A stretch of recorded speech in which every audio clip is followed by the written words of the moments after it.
Hold on. There we go. Hi, everybody. How are we doing today? That was weird. I double clicked, so that it kept me muted for a second. What's up, everybody? How we doing? Look at Jake. He looks so cold. Jake looks so cold. Roz, Steve, can you guys go cuddle Jake for me, please?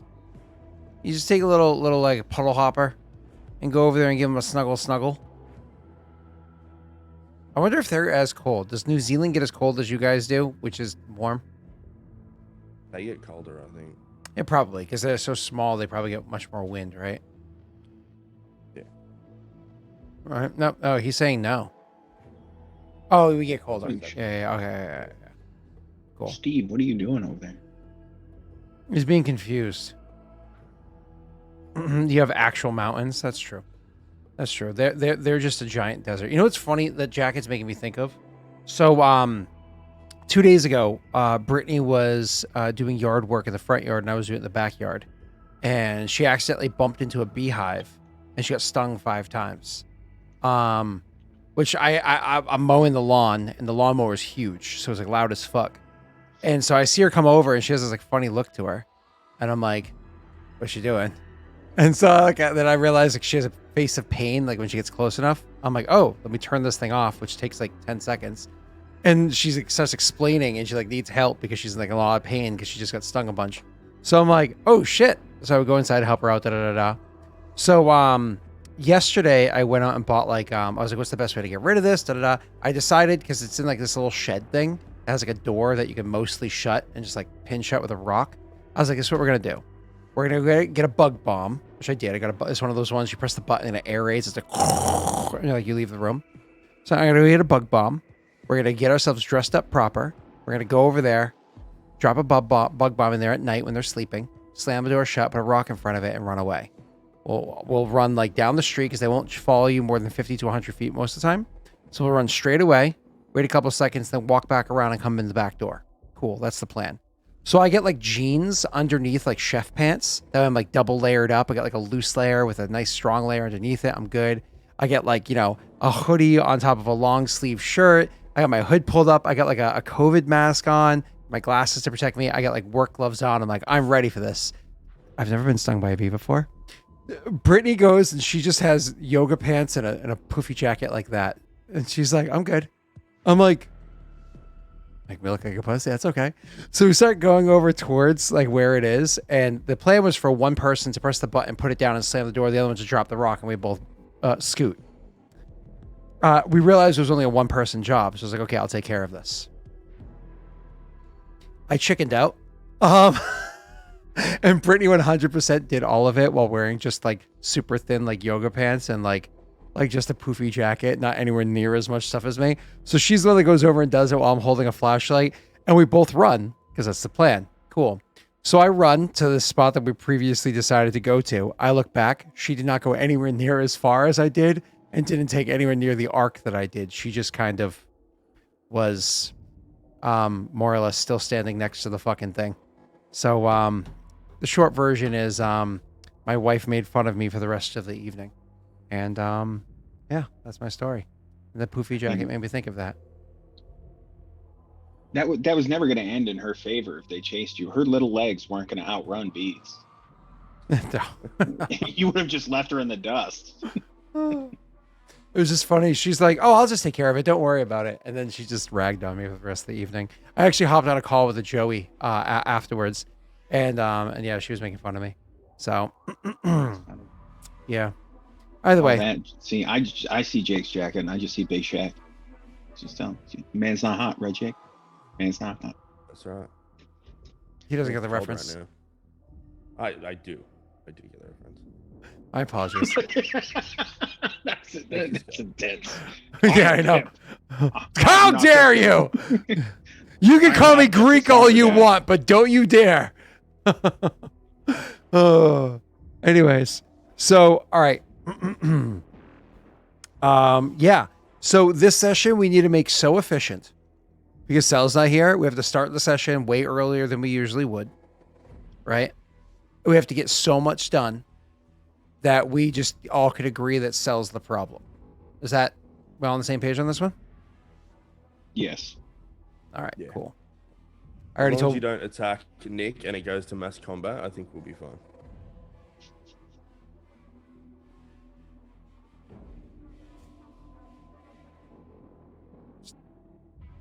I mean, I just got my ass handed to me anyways. Like literally, like later It's on the when only thing I'm good at. I literally fail at handing my everything ass else, to so me, that's fine. you're just good at handing me my ass. Only in mass combat. I had Ano after we finally saw that session, like 3 weeks later, just like in my DMs, just like ripping me apart. I'm like, cool. All right. So I was sent some fun little notes. Hi Xylamos and Steve earlier. I was sent some fun little notes by Staga to help keep us on course. Because he actually sent them for Cell before, but Cell decided to play hooky today. Bueller. And Snaga. So Snaga sent notes.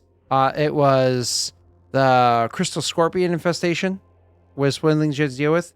You wanted to try to befriend Vok to try to turn them against Wolf Maw. Some more details than just that, but you know that. You wanted to fill out the new lake, try to get that more filled in. That's more of a reminder to me that because he was trying to be nice, but I knew that anyways, of course. Roll to see if Naren gets a new heir. Apparently, every month, what we're trying to do is see how likely you are to propagate that womb. Let's see. Deal with shape-shifting Amazonian tribe women at their hidden fort. Most likely the best way to handle that is to just leave it alone. Everything will go well. Exchange. So are they actually shape-shifting? Or are they just like, is it like online dating and they're just really good at taking that picture at an angle? And then you see him in real life and yeah. Oh, it's funny. Oh, it's called what is that? A bait and switch, right? No, what's the other phrase for it? Catfish, right? No, catfish Yes. is Well, catfish. that's like money. Yeah. It applies, but loosely. Anyways, I just called the master of angles. master. So let's see. Exchange one riding army with Mamasu. So you can help them deal with what's going on way out east. Oh, I know, Zyle. I guess we're just gonna have to wait another week for your FF. Sorry, Zyle. Let's see. Your grand diplomat was to speak with and gather information about Clan Mamasu. In theory, you're going to do a diplomacy edict. That was a question mark. So I don't remember if you were going to or not, but that's up to you. I think it just depends on how poor I am when that happens. That's fair.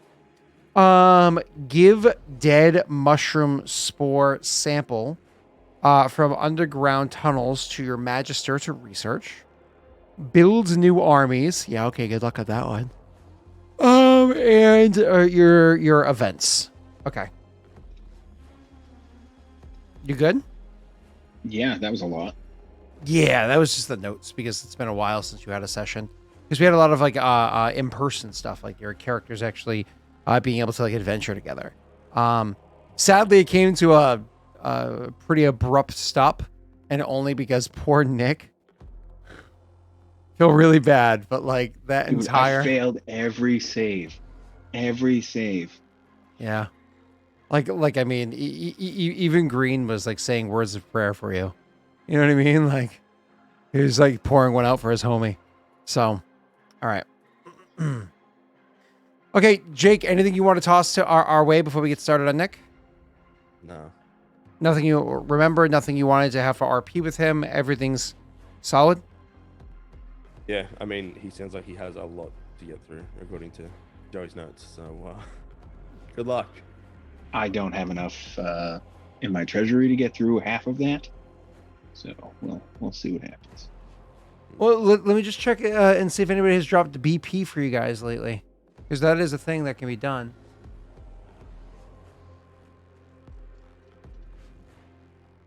The answer is no. But I'm wondering if maybe I should adjust the BP thing. Because now that you guys are so big, 1 BP has less value than it used to. I wonder if what I should do is adjust it so it's actually 2 BP each instead of 1. That would have more value to it. because you guys are now middling clans. You know what I mean? I think it's actually an appropriate adjustment to make, and I'll do it right away. That way I don't forget, because I'm a dummy dumb head. 1 second. There we go. Rewards. Beeped, peeped, beeped, peeped. Where's the BP? Build points. Oh, and Steve made it rain. BP, 2 BP, given out to each of the 3 Warmonger clans. Save settings. Boom. Officially changed. Were we? What level are we? Was I supposed to do something like that?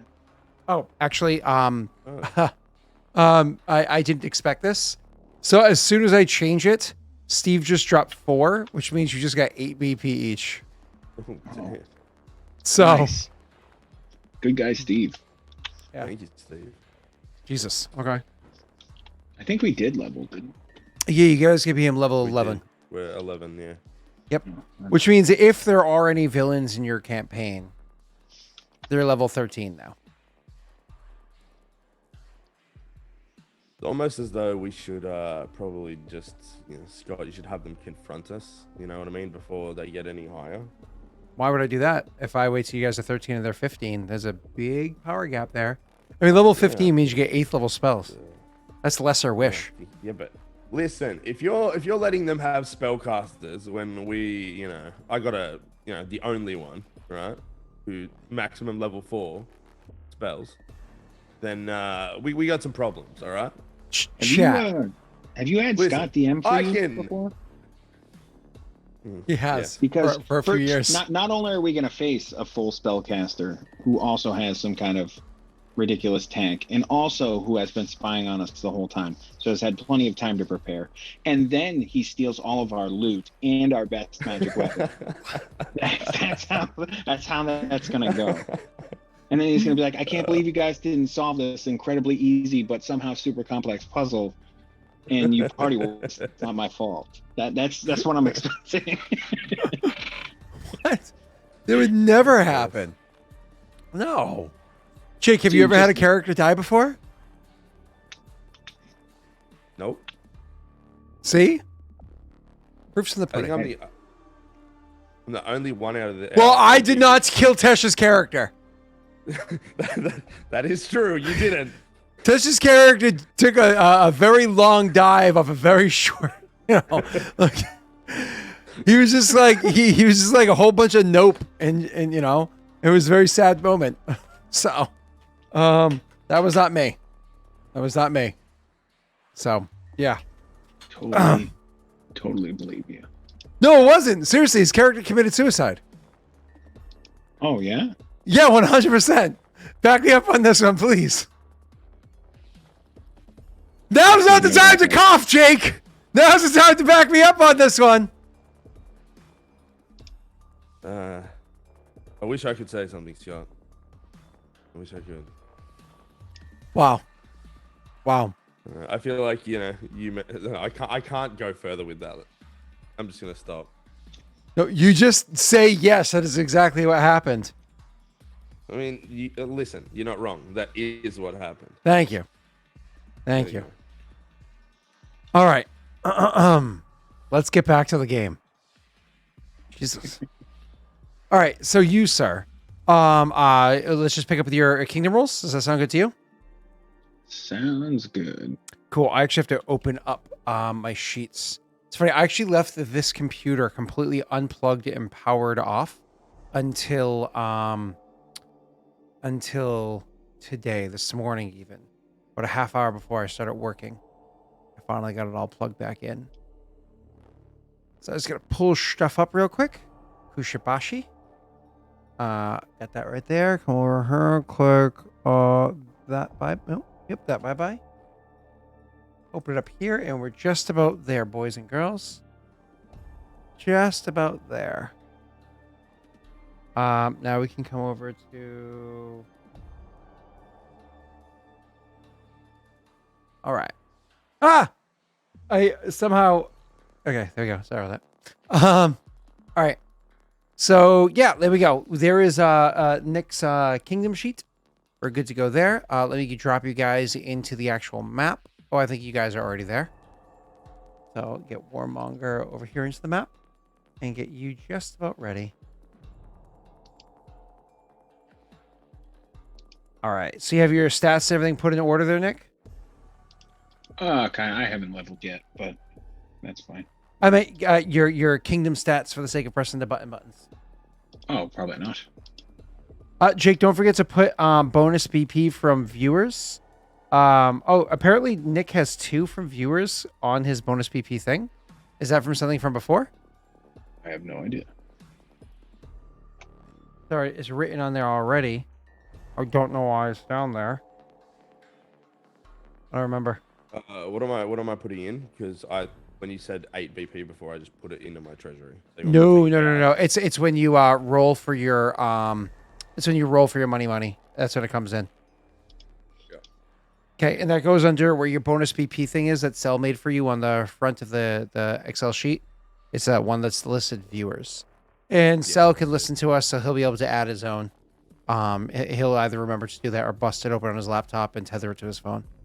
Because I'm not doing it for you, Cell, even though it's super easy for me to do. Unless you ask me nicely.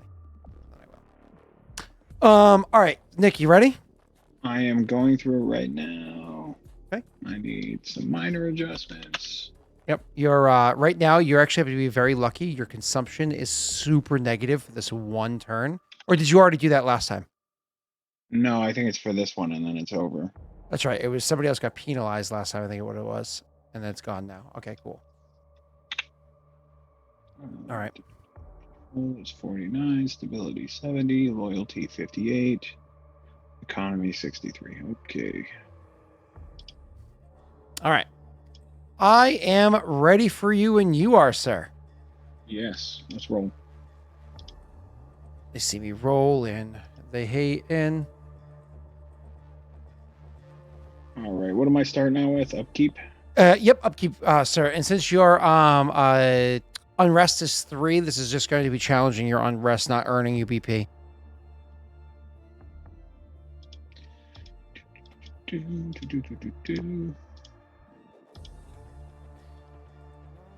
Good.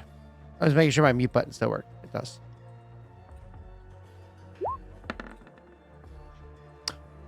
Oh, a natty 20. Didn't we? All right. We said that counts as 2, didn't we? Or is it nothing in this? Wait. 2 sounds good to me. No, wait. It's nothing in this, isn't it? No, That's I thought right. you were critical success, critical failure. Yeah, it does nothing. So it is critical success. Critical success means your stat counts as 10 higher than normal. So it does That's right. 'Cause a 1 is his only natty 20 the entire session, and it's going to be wasted on the one spot where it doesn't matter. Sweet. Yeah. So technically speaking, your result is not a 90, it's a 99. That's very impressive. That is. That's good. Or is it a 100 technically? I think it's technically a 100, Nick. Nick, you got triple digits. Oh yeah, that's good. Yeah. All I got is more clerical work because I got to adjust this unrest now. Well, you're the first person to do it. Should we get some sort of like I don't know. Should we do something nice for Nick because it was his first time breaking triple digits? What do you guys think? Chat while he's finishing his numbers, getting them together so we can do the next step. Which way the next step is to pay consumption, which for you right now is -5. So not only do you have no consumption, do you have any what are they called? Granaries that are empty? That is a great question. You do have a granary here, and it doesn't say if you have any food in it, so I'm going to assume it's empty here. It is most likely empty. And you can only have 5, so that would take all 5 right there. I'm just looking to see if you... Yep, you only have 1 granary, and it's empty. So you get to put it in there. Boom, baby. So we're going to do 5 out of 5. Cool. That's super cool. Your granary can be used for more than just armies. It's at any time you have a positive consumption. Consumption. You can use it for that. Yeah. Cool. Awesome. Moving on. It's not BP cost, but consumption. After that is going to be fill in any vacant magic item slots. I believe you have some. Though honestly, in Shinrin, you haven't kept track of what slots you have. So I don't know if you have any or not. In Shinrotar, you also haven't kept track of all this, so I have no idea. Like this is coming from the alchemist, so I think your alchemist is the only one giving it to you in Shinrotar, so it's probably correct. Unless peers give you one. No, they don't. I don't think they do. I'm going to confirm. I think you're correct. I think they only add to your base value, which is correct. So let's go back to Shinrin. And in Shinrin, Dump doesn't, Crematorium doesn't, Tavern doesn't, House Dance Hall don't, Brewery, I don't believe Brewery does. It does not. Yeah, confirming. And nope. And the Hoko Monument doesn't either. Neither do the houses. Does the Herbalist? Maybe the Sacred Grove. I gotta check that. Yeah, you check Secret Grove, I'll check Herbalist. Herbalist is one minor potion or wondrous item, which we already have in there, so that's actually already taken care of. Exotic Artisan probably does, right? Or does that just add to your value of your place? Ooh, one minor ring, wand, or magic item. Hello. And I think that just finished last turn. So yes. one M ring, wand, or wonders. Or WI. Let's make this font slightly smaller so it can fit. All right, cool. And then after we're done, a park doesn't, inn doesn't, jail doesn't, watchtower doesn't, garrison, I'm almost positive does not. And it doesn't. Stockyard does not.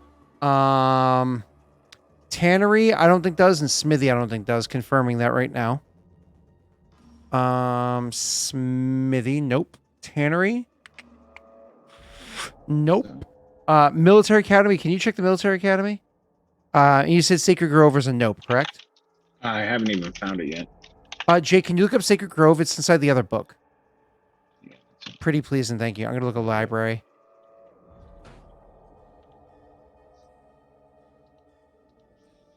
Library does not.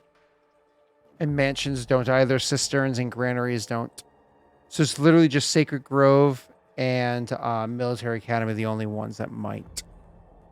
Is the Academy, Nick? What is that? Ultimate Rulership? No. It's actually right here. I just found it in the PFSR. SRD? Yeah. One minor armor, shield, or weapon. One medium armor, shield, or weapon. Boom, baby. Oh. I had a shit ton. All these buildings just finished. Yeah. Which makes sense. And we can only, what is it? It's one item per turn, right? Correct. Yeah, so we're just gonna roll to see if you even make an item, and then what it is. All right, cool. Is that me? Oop, let me actually. Sacred Grove does. It's one minor item. Oh, what kind of item is it? Does it say? No, it just says one minor item. All right, thank you, sir. Appreciate it. So one minor item of any. So I don't even have to write here, because minor is always right there. And medium's always right here, so I don't even know why I was fucking writing minor or whatever. That's intrinsic. Okay.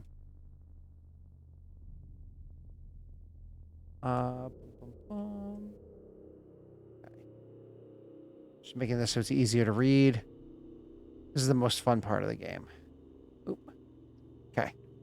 All right, sir, you get to roll. You said one minor item of any type, right? Yeah. Yes, that's what he said. Okay. Sir, why don't you, Nick, go ahead and ask somebody to roll a D100 for you. If it's a 51 or higher, we get to have an item. Jake, in the meanwhile, Jake, can you roll me a D100 as well? You can just do it in roll 20. It's going to determine which one of one happens.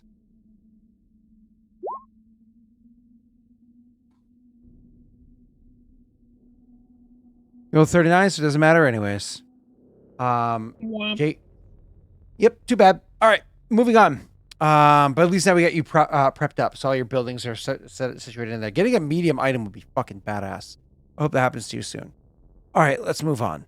After that is going to be modify unrest. Do you want to modify your unrest at all? The loyalty check.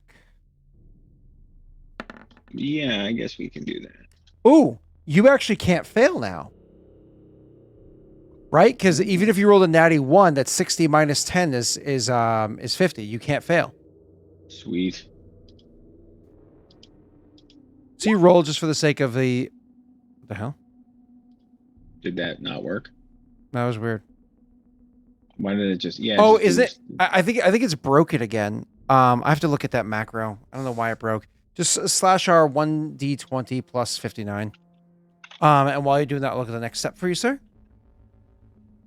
After that is going to be assign leadership.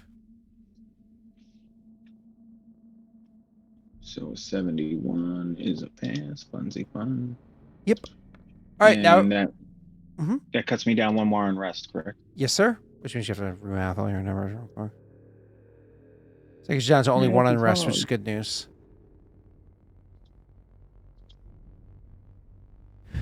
Good news. Now, also, your consumption is now back to normal after this, correct? Correct. So I got to get rid of your negative 19. I mean, your consumption goes back up to a 14. Woof. That sucks. Such as that. Yeah, Steve, the 2 rolls where it didn't matter. That's why. Now watch what happens. I'm like, Nick, you got to roll to try to save your goblin. And he'll be like, I rolled a 1. Like, your goblin got eaten. Yes. Yeah, that's pretty much it. All right. I don't think we're making any leadership changes. I just double check. No, we're good. Yeah, we're good. Okay. You're not changing any characters around, not moving anybody, no adjustments whatsoever.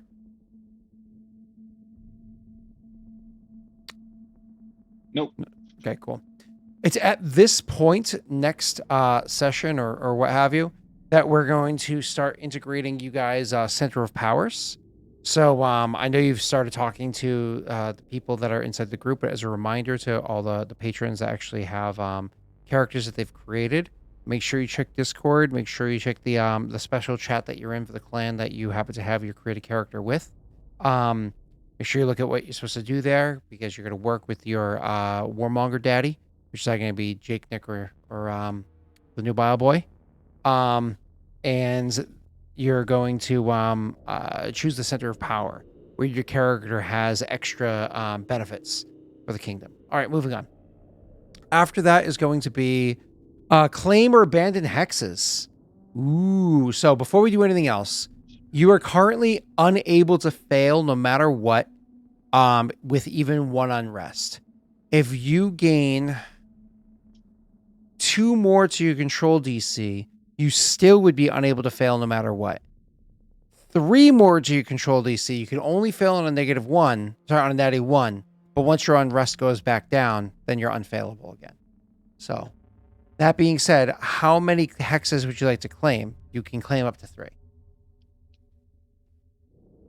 Here's a trap. I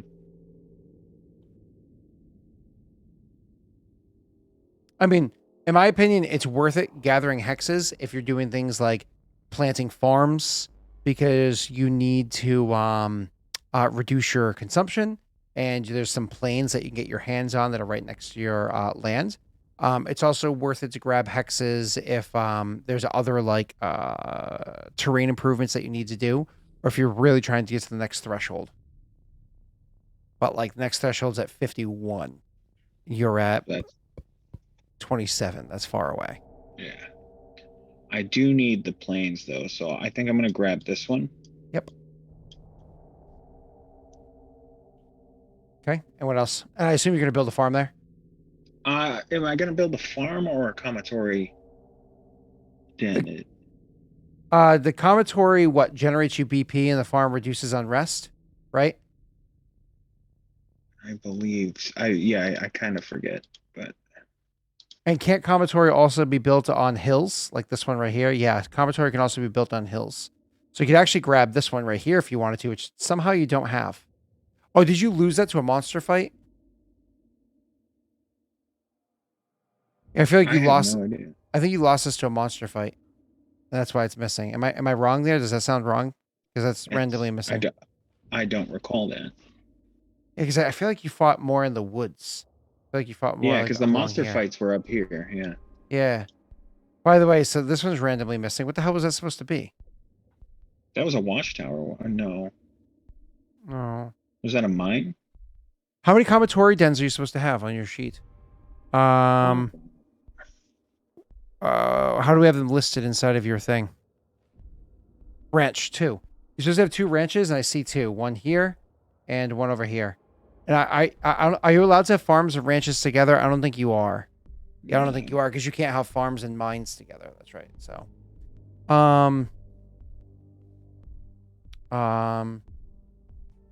yeah, I think this is supposed to be here.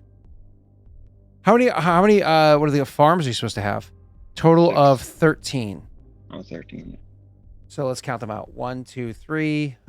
It's fun when you skip a couple sessions. 1, 2, 3, 4, 5, 6, 7, 8, 9, 10, 11, 12, 13, 14, 15. What? Are you missing farms on your actual goddamn sheet that you're supposed to have? Let's count this again. 1, 2, 3, 4, 5, 6, 7, 8, 9, 10, 11, 12, 13, 14. Bro. Have you been paying a higher consumption than you're supposed to? Let's count again. 1, 2, 3, 4, 5, 6, 7, 8, 9, 10, 11, 12, 13, 14, 15. Oh my god. Where's your stockyard? Which building is it in? Shinrotar, right? No, yeah. Shinrin. Is it Shinrin? Yeah, stockyard. The other one's not done yet. So that means all around Shinrin, these are probably all the special ones. Confirming, you're supposed to have 7. So that would be 1, 2, 3, 4, 5, 6. Yeah, okay. So this is supposed to be Kappa Pasta. Oh, shit, I can't do that with that. I have to do it from this one over here. Give me 1 second while this loads. And then we have to fix your numbers, because apparently your fucking numbers are wrong. Your consumption's higher than it's supposed to be, Nick. You've probably been paying more money every month than you were supposed to. Listen, I like to keep my people fat and happy. Okay. Oh, it's funny. It's like reverse cheating. It's great. All right. So if you're supposed to have, if you have 15 and 7 of them are that, so that'd be, there's 8 farms, not 6. So your actual consumption right now is 10, not 14. All right, cool. Now that we have that understanding, we're going to grab this plains here and you're going to build a farm on it, right? Yep. Oh, crap. I keep doing it the wrong thing. So copy, paste. And you're going to do the same thing up here. Paste. Except that is a little confusing. Let's close you out and grab you instead. Copy, paste. Huh, weird. Okay. Add the farm onto it. That is going to cost you, claiming hexes cost what, 1 each? That costs you 2. And building farms costs 2 each. That costs you 6 total. It increases your farms a bunch. All right, here's the good news. Let's just make sure that's actually not a stupid idea. 3, 4, 5. Yes. So once your stockyard is done, which will happen this turn, these 5 farms over here, if you're looking at the map, these 5 farms over here all become fertile farms, which means your consumption drops by another 5. So that begs the question, would you want to build a farm up here with this watchtower, which is more expensive, or conserve the BP for now? I'm going to conserve the BP for now because we've got other things going on. Okay. And the reason why I ask is because the difference in prices, instead of 2, it costs 4, I believe. Let me just confirm that. Because we could take a farm away from one of the other spots and it would actually equal the same thing. But let me just confirm the math for you. I'm so sorry. I didn't realize you were so fucked up. I mean, I don't maintain anything, so that's expected. So instead of 2 BP, it costs 4. So in short, you would be spending 2 more BP to have the net result of 0 consumption. No, not 0, but let's just leave it as it is for now. Fuck it. Just leave it as it is for now. Because we're adding 2 planes, which makes everything go back up a little bit. So 16 planes.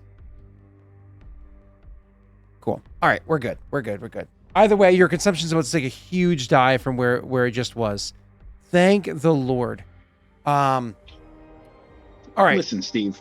Look, we can spend this trying to fix my sheet, or it could have been Cell talking about feelings and weird, random, undead, incestuous families. And I don't know. I'd rather fix my sheet. And Jake still has the same blank stare he always has. So he's on par. Yeah. Right? Right, Jake? Jake's just looking Keeping for up wild pig for appearances, red, right? right? Oh, well, no comment. Jake just does this. That way he can tell somebody else in his life that he's busy on Tuesday mornings so that they babysit his kids for him. That's all it is. He's like, I'm just here for time alone. That's all it is. I sit through this bullshit for 4.5 hours, but I get 8 hours to myself. So, all right, moving on. I tell people I'm fishing, so that's my move. Haven't caught a damn fish all year. Actually naps. Okay, cool. Oh, actually, I was just about to say, sorry, distracted Nick. So I just went to a dispensary today, Nick. I never walked into them before. Usually Brittany goes in there or like Gary grabs it or whatever. So I actually walked into it today. Did you know that a half gram is $60, but a full gram is $80? Where the hell are you going? Route 1. I'll tell you about the place later on. Oh, actually, no. I can tell you, it's over near the casino. Over near the casino. Yeah. You need to go to the one near Target. Wait, really? Wow, how much is a gram over there? Well, I'm talking about oils. Oh, oils. I have no idea. I don't do the No. oils. Oh, I don't like the smell of flour. So flour is way cheaper. Oh no, I have a fridge of like 7 chocolate bars, and that's my jam. And I have some ice cream. Oh, you like edibles? Yeah, and then I've got some flavor infusion drops. Like, yeah. Okay, all right, that's cool. That's cool. So you prefer ingested as opposed to I like the oils, but I was just like, hold on, wait a second, $60 for a half gram or double the amount for $80? I'm gonna get the gram. You know, like hell yeah. Why wouldn't I? But it's 85.35% THC. So the girl was like, "Oh, do you usually smoke like the heavier stuff?" And I was like, "I don't think so." She was like, "Go easy on this." She's like, "Take a small hit, wait a few minutes, and then decide if you want to take another small hit. Work your way into this comfort level." I was like, apparently I eat pussy. Like, not only did last night my wife have to save me from the poor little bees, the like 22-year-old person at the dispensary was like, "Okay, old man." See, and that's why I have my banana walnut coconut chocolate bar that's in, and I just eat a little bit of that. I get a little stoned, and then that coconut bar is delicious, so I eat a little bit more, and then I'm in bed because How many milligrams? Oh, I don't even know. I think each little square is 20. Oh, wow. Do you eat a whole square? Yeah. I like 10. 15 only if I know my day is done. Like 10 milligrams on edible, that's good for me. Sometimes what I'll do is I'll take 10 and like an hour and change later, I'll take another 10. That way you're like, but very quickly it comes back down, you know? But either way. All right. Sorry, Jake. Yeah. I didn't mean to speak about illegal things in front of your ears. Yeah. Yeah. That's maybe right. one day, right? It's usually, I do half dose if there's going to be business time, or full dose if I'm going right to bed.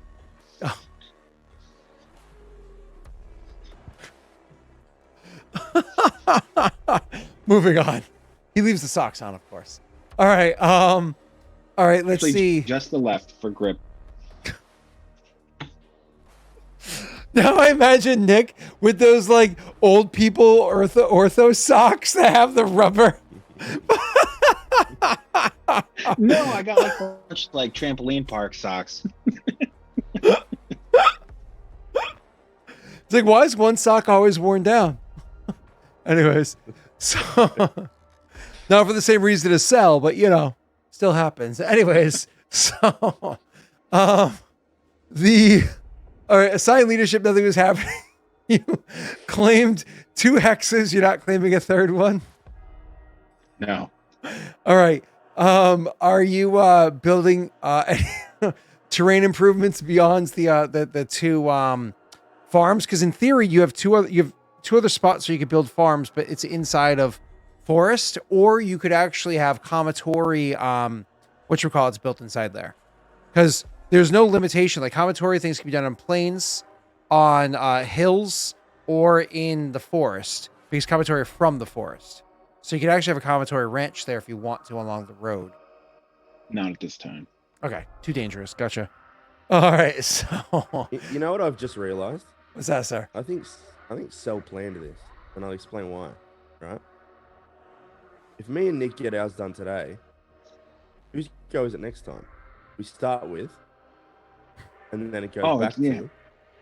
It is. We don't show up next week. It's the Celisode, yeah. Oh Yeah. no, we are gonna drag our fucking feet. I am not doing a double session for Sal. I am not doing that. No. You can see he has internet. He's just he knows what he's doing. He's actively like he's sitting there right now eating. I don't know, like a fucking steak and cheese, looking up like they're on to me, like a squirrel look like.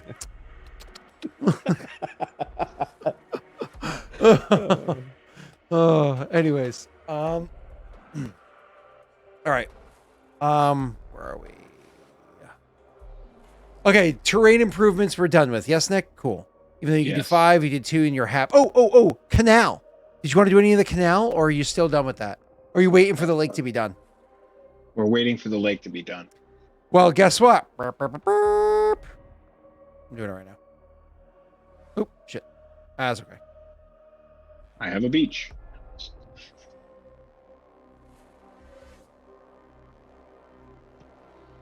There we are. I'll grab this one here and make it slightly And bigger. The lake is finished. Now I get attacked by a kill monster. I thought the kill monster liked you. I thought you guys were friends. All right. Dude, son of a bitch. So, you don't want to build. We got. Who's gonna make that roll so we can find out? That's right. That's the event phase. Good point. So you want to wait till next month to start doing your canals? Yeah. All right. Canals cost twice the cost of road. So since that's all plains up there, a road is usually 1. So if you wanted to, you could in theory do 6 all at once. You can go boom, boom, boom, 6 all at once if you wanted to. No problems. Cool. All right, back to you. After that is going to be finally your buildings. This is the exciting part. So let's see what's actively being worked on before we start any new projects. So you only have 30. Did you already take that BP out of your treasury, the 6 that we discussed? Yeah. Cool. Awesome. And now we're going to go to Shinrin. What's actively being worked on in here? Let's see your baths. You have to take 2 away from your baths, and there's only 1 month left to it. You're almost done being a stinky boy. Your courthouse, you have to take 4 and 4, so you have to take 8 away, because the courthouse takes away 4, and there's 3 months left. You have Airy. You have to take away 6 for the Airy, and there's 2 months left.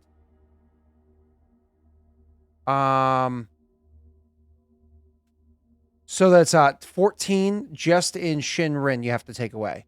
But unfortunately, those buildings aren't done yet. It's going to be nice in a couple of months. And then, and take away 5 more for your stockyard, which is finally fucking done. About time. What was our grand total here? So what did I say? 5, 14, 19.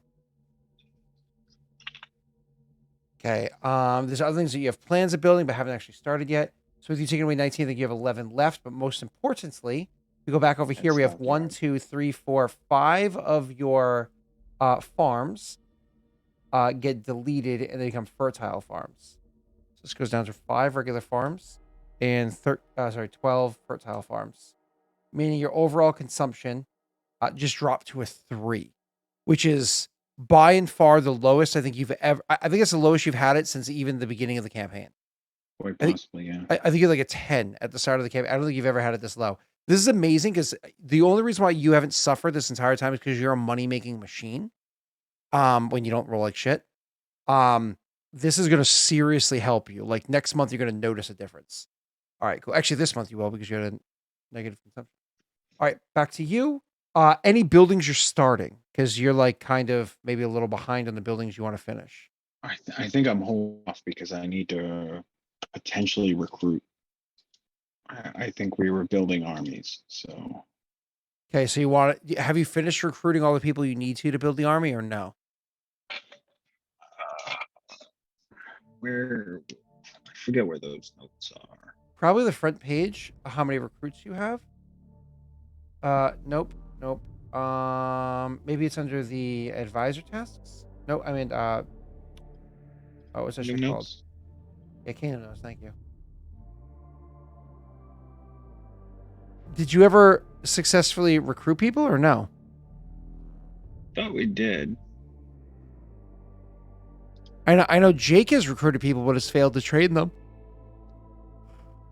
Right, Jake? That is correct. Thank you for reminding me. You're very welcome. I got you, bro. You know, I think I took them right away. The last time I did it. Oh, you turned them into an army right away? Yeah, I think so. Were you able? But you usually can't train immediately. I'm trying to figure that out. Unless you use like a get or done or something like that.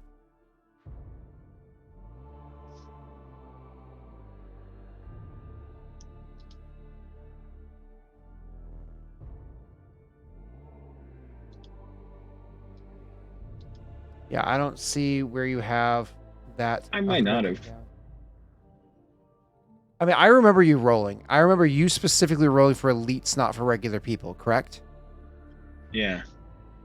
Yeah, and I remember you rolling, and I thought you got some people. Did you make any recent armies? I thought I did. Or fill in dead bodies? I think I filled in, maybe. It just would suck if you lost that money. He was recruiting to expand one of his army sizes. Did you actively expand it, though? That would be Hoboku is 50, and Sutoraiku is a dead army. Naran is his own army. No, I think it was Hoboku. We brought Hoboku to 50. Oh, it was smaller than that? Okay. I think it already was 50. What the fuck? Didn't you have one army of 50 and an army of 20 or something? I did, yeah. Yeah, but his army of 20 is dead. That's the one that died against the Monger. The army of 50, I thought, is the one that died, right? Or am I smoking rocks? Actually, that's an easy answer. Hold on. It's right there. I'm looking. The stream can see it right now too. My casualties. Well, the dead also. It was the army of 50, and then we recruited and restored the army of 50. Oh, okay. Oh, and your elites right here. Your elites say none are used and no casualties. Yeah. So, because your manpower would tick up as you go. So yeah, if you have 220 used, that means that you definitely recruit. Oh, that's where it fucking is, dude. 220 right there. Yeah, yeah. Because if you look at your armies, you have your regular baseline bitches, or basic bitches, I should say. Hoboku and Sutoraiku are right there, right? If you click on the armies, it's 50 and 20. So that's 70 people. But if you go under manpower, 220 is there with 16 casualties. So that means you currently have 150 people just sitting around with their thumb in their bum. Yeah, that's right. I think we sent him to Shinrotar, or we sent him to the garrison. Yeah, you said that, and now what you're paying for is not actually. I don't think you're trying to hire armies. I think you try to train armies now. Yeah. Okay. That's what you're paying for. Okay. So now that we have that understanding, looking at the cost of training armies, which is under, again, Kingdom Notes, right here, the size that you were trying to do, he has a pre-listed for you as 100. You probably already filled this in last time. 100 with a CR1 and an ACR of 7. All these details kind of like factored in for you. You have your DC right there is a 51. And your mod, because it factors in the ACR you're trying to do, right? And I'm pretty sure it does. Because it's calling upon 47. Yeah. So it's yeah. So it's calling upon that because it's taking out the minus 46. Yes. Okay, cool. So yep, that's factored. So your mod is a 53 with a DC of 57. And you can actually finally pull that off. Your loyalty was just such shit for so fucking long. And your unrest was too high. You could actually pass this so long as you don't roll in any one. Right. And then what was the benefit we decided from the military academy? Oh, yeah. Military kind of reduces divider of recruiting. Building new armies reduces the divider of recruiting. So when you're recruiting like elites, it's a lower divider for you than it is for others. Yeah. For whatever class it is, right? So that's what that one is. So that's because of your fortune's favor or all those other factors that went into it. That doesn't help you with training though. That's just the divider for making for getting the elites. So because you're trying to just get an army of 100 together, here's the downside. This costs you 2 times the BP of the ACR. The ACR is 7, so it costs you 14. You have 11 left in your treasury. What does this mean? This means realistically, you actually would not have claimed one of those hexes and would not have put a farm on one of those hexes. It's been IRL 2 months, so I'm not going to penalize you for that. So I think we should kick out one of those hexes and the farm that went on it, and then your money adds up so that you can train your armies, which was your plan for months now. Sound good? Yeah, we can do that. And we'll get rid of the more northern one. Okay. So we're going to delete you. That gets rid of both a regular farm and a hex. So 15 and farm goes down to 4. Okay. And that gives me back what? 3, 4.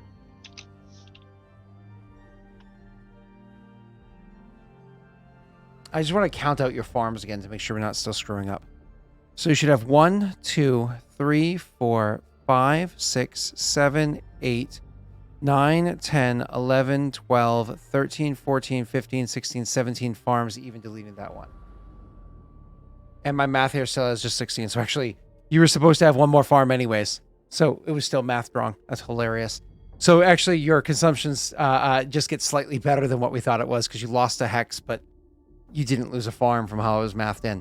So your consumption is only a 2. That's great news. Okay, so this is actually all good for you. That means your BP is currently at 14, which you're about to spend during your army building phase. So that means you're building 0 buildings because you need all of your money for training. Cool. Good job. That gets us to our proven edicts. All the buildings, not shit. Settlements, we're not doing any of that stuff. Now it gets to create armies time. This is where you actually are going to roll your loyalty check. And again, the rules here changed ever so slightly. You're now rolling a 1d20 plus 53 against a DC of 50. If you roll a natty 1, you will fail by 6. Of course, you have luck. I don't think you have any winnies.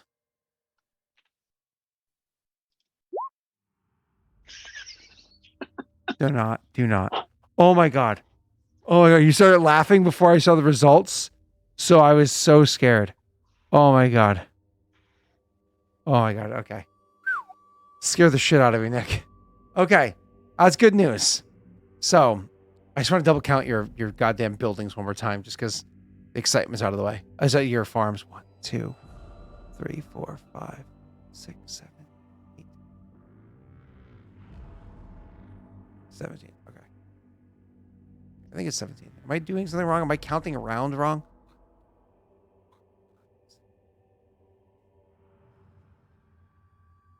Yeah, okay, good. I'm right. Congratulations, Nick! You fucking trained your army. They're not ready until next kingdom phase, but they will 100% be ready. They will absolutely be ready. That is great news. Your BP is currently a 0. You have trained another army. They are good. That does actually increase your consumption by a bit. So what are you going to name your army? I think we're going to revitalize the dead army. So Sudoraiku is going to come back. Yeah. Okay. So that's not going to be dead anymore. Instead of 20 people, it's going to be 100 people. They are not going to be mounted. Right? They're going to be because you don't have the BP for it right now. They can have very basic equipment right now. You can buy more shit later on if you want to, but you can't afford it yet. So they're going to be no mounts, no reach weapons, no ranged weapons yet. Their morale, because they're a freshly made army. I can't remember morale. I think it's 3 is default for a freshly made army. I'm pretty sure. So yeah.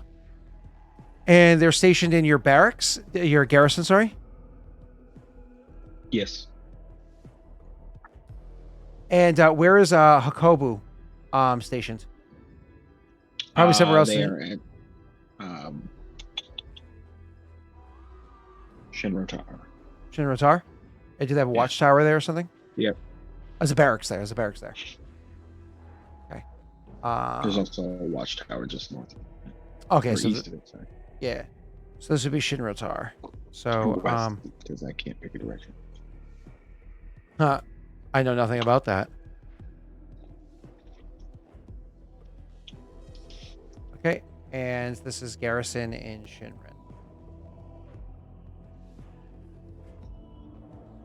Okay. I added a random hyphen in there though. Okay. So that's done for you, sir. Taken care of. So they don't have mounts or anything yet. You'll buy that in the future. You're good. Yeah. Okay. Let's move on to the next stop with you having 0 money. That means you're most likely not going to do any of your somebody had suggested an edict of diplomacy. Now none of this stuff was paid for by the leftover BP of your advisors, correct? Correct. So all of your advisors' BP is completely expended? Correct. Cool. Then good. Let's move on. After that is going to be issue edicts. You're clearly not going to issue any. Any changes you want to make to your edicts down here? Nope. I don't believe so. Okay. So then we're leaving all that exactly as it is. And we're going to go into, do you want to withdraw anything from your treasury? Nope. You're going to deposit anything into the treasury, whether it be magic items to sell or your own finances? No. Okay. Then at this point in time, I invite you, sir, to roll for your taxes. Now, you currently are paying crushing taxes, which you have mitigated. In like 3 turns, you've been able to mitigate, made significantly easier by events that caused your consumption to drop considerably this past time. So it's great news. Your taxes on your people is, I think, standard or normal or whatever. Standard, yeah. When you're doing this math, don't forget, do you want to use a luck first? And second of all, don't forget when it asks for bonus BP, you're adding 14. 6 from terrain, 8 from viewers. Gotcha. Of course, we're going to roll luck. Okay. 2. It feels like are the virtual dice not rolling for you guys, or is that just me? I didn't get a roll on that. Let me just see something. /R 1d20. Okay, I saw it that time. That was weird. All right, go ahead, sir. All right. Should be, luck is 2. Taxation is normal. Bonus Alright. BP, what did we say? What? 14. 14. Now, sir, roll well. Solid. Take it. Holy Take shit. it. 41 BP in one roll. Hot damn. You're going to want to, you already know that next month, even if you don't start making any other buildings or anything, you already know right off the bat, you're going to spend 19 just on your buildings that are like some are finishing off, some are pushing through. You already know that you're going to want to collect one more chunk of land and put a farm on it, which would, or actually no, you're going to want to spend 4 BP to put a farm onto where that watchtower is, because that becomes a -3 farm, which is great. So it's 23 BP right there already spoken for. So my suggestion is with that knowledge, you're probably going to want to look into how much it costs to put equipment onto your army of 100 people, whether it be horses, which is expensive, or this or that, or da-da-da-da-da-da-da, right? So just kind of like keep that in mind. All right. Yeah. Before we go into your events, your army is now your resting consumption.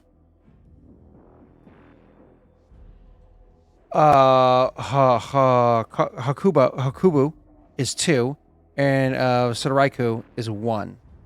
Okay, cool. So actually your consumption is as it should be right now. We already put it up for when you recruited the people beforehand. Nifty. You have 50 more recruits. What do you want to do with them? I think we talked about this. So I feel like what happens if we train them for elites, right? They get condensed. Is that how that goes? Yeah. So I was debating either making an archer unit or starting to groom elites. An archer unit's not a bad idea. Yeah. So I'll sit on that for a little bit, but I think that's probably what's going to happen. And then now that I have the 100-person army, small archer unit, I think I'm going to start making elites from there on out. Yeah. So you have you're contemplating it, but you're thinking about doing an archer unit and then doing elites. Is that your plan? Yeah.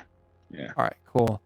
Yeah. All right. That's not a bad idea, and it would be cheap to make the archer unit because 50 people is only an ACR of like 5 or something.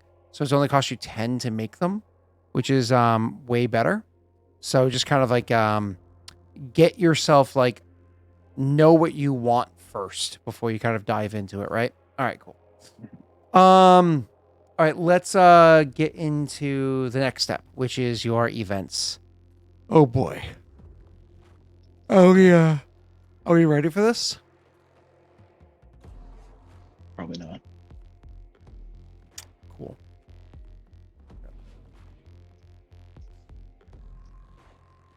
Why aren't you melding? There we go. No?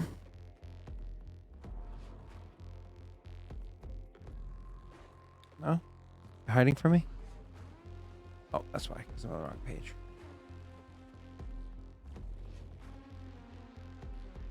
There we go. All right. Look this up real quick.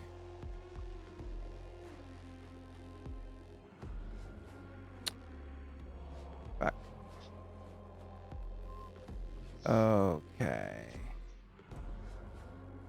So, as previously stated, what came out of the ground are scorpion-like crystalline creatures that came out of the different fissures that happened across this region. No, you guys were not impacted. You guys were not impacted by the earthquakes that happened. That doesn't mean that there weren't fissures that happened in your lands, right? And this doesn't affect just you either. You can imagine that this also impacted the hell's the name of that clan? Throne. I mean, they're in a goddamn mountain. Earthquakes will absolutely affect mountainous regions, right? So you imagine they're affected as well.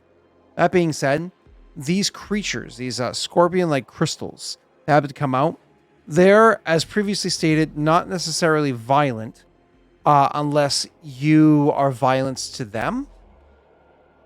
The problem is they seem to, maybe it's consume, maybe it's collect.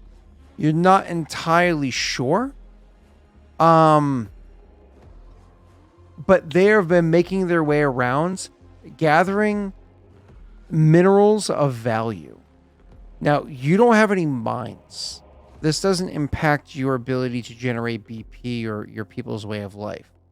But there is still trade or commerce that happens inside of your lands. And if there happens to be a wagon traveling and somebody in that wagon happens to have a couple of gems or objects like that of value, they will absolutely be, shall we say, intervened by these creatures trying to collect whatever these crystals are for whatever reason they're doing. This causes an issue for you. Your people need to find a way of resolving it. So let's cut it to your advisors. Who's your warlord? I'm trying to find. Oh, that's right. Your general is Karzug. Karzug's suggestion to you would be, warlord, these creatures, they, while they don't seem to be outwardly aggressive, the simple fact of the matter is they are causing havoc. They're making our roads dangerous, and lives have been lost because of them. Just like a bear or any other beast that we'd find deep into the Eldamar forest, they are creatures that can be dangerous and are dangerous if they feel as though we're encroaching on what they feel they need. What do we do if a bear finds itself amongst our people? We make a fine carpet and we eat a good meal. I think that's what we need to do here. Mobilize the armies if need be, but more likely broaden the patrol. Take some soldiers off of the reserves, have them work to patrol the lands. I think this is a temporary problem, and I want to just see through it that things are maintained safely until it settles itself out. What do you have here? Fuck's his name? Tonscrete. Jesus, Tony. That's who it is. Who's there?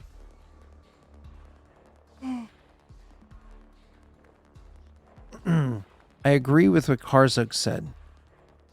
Much like a bear in its den, or a Kamatori in its home, they are animals. Likely not much more intelligent.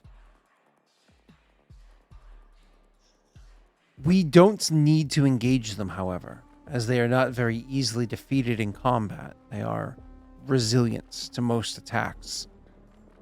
We would lose more lives by choosing to approach them rather than, if it's temporary, allowing it to pass. I say we put a temporary ban on the use of gems. We have all gems collected, potentially even bought out by those that wish to bring them to us and stored here. We will buy out gems value from those that are this is, by the way, not just Tonscrete, I should say. It's Tonscrete working in conjunction with Ferris. We buy out the value of the gems from those that live in our lands or look to trade inside them. And we have small transportations of these, which will be, of course, heavily guarded, to bring them to our capital and leave them here. Or, if you would wish, one of our watchtowers outside the capital to keep them guarded. When the problem has resolved itself, then we can allow things to work normally. It would be a small investment from us now for a great return for our people.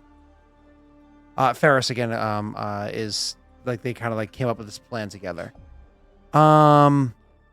Another suggestion would be Daishi. I know not what these creatures are. It is possible we can discover it. Maybe we can speak to Lenny. He seems to have a pretty in-depth knowledge of many things. Or perhaps we can turn to other materials, find if there's any mention of them in the past. Otherworldly creatures, but this can't be the only sighting. Maybe if we find out what they are, we can decide how to deal with it. If it's going to be temporary or if it's going to be permanent. And how to defeat them, if we're going to engage with them either way. Perhaps we just focus our efforts on study rather than action. And anybody else want to chime in on this one?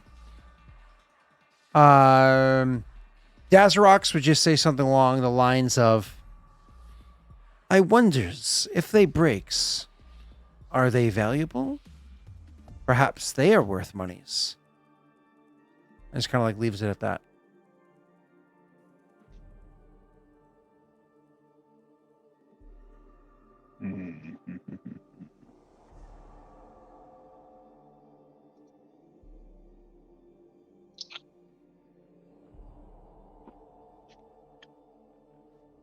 I think we will go with Tonscrete and Ferris's solution.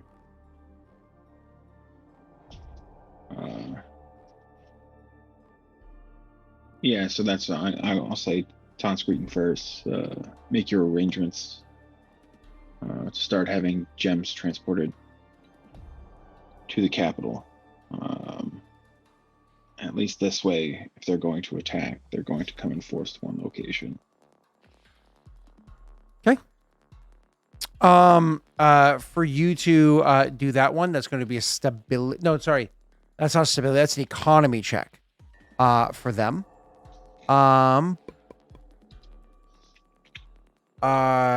It's Ferris's idea, but Tonscrete's the one that's running point on it because he's the one that's kind of like saying, let's get this taken care of. It is not easy, however, which is bad. So I'm going to allow focus of good to be on this because Tonscrete is actively going out of his way to try to not bring harm to either of these creatures. Because Tonscrete doesn't like harming innocent things if it's not necessary. Like, he's willing to eat meat, but he doesn't want to harm something just for sport, right? So I'll allow the focus of good to apply here. This is an economy check, so you get a +3 for that. So it's a total of a +5. Tonscrete normally has, unless you fucked up in your numbers along the way, Tonscrete normally has a +6. So it's a +11 total. But these creatures are actively going for these fucking things. So unfortunately, it is going to be a formidable roll. So, difficult, but with spoils. Focus. Not stability, economy. I see you clicking around there. Mm-hmm. So it's a +11. It's against a DC 23, which means unmodified, you need to roll a 12 or higher. Odds are not in your favor. I don't think you have any, what are they called? You did not get any winnies. And I do want to say that, shit, I was going to say to you. You can technically hire adventurers if you wanted to. I don't know if it's worth the investment for you. No. Okay.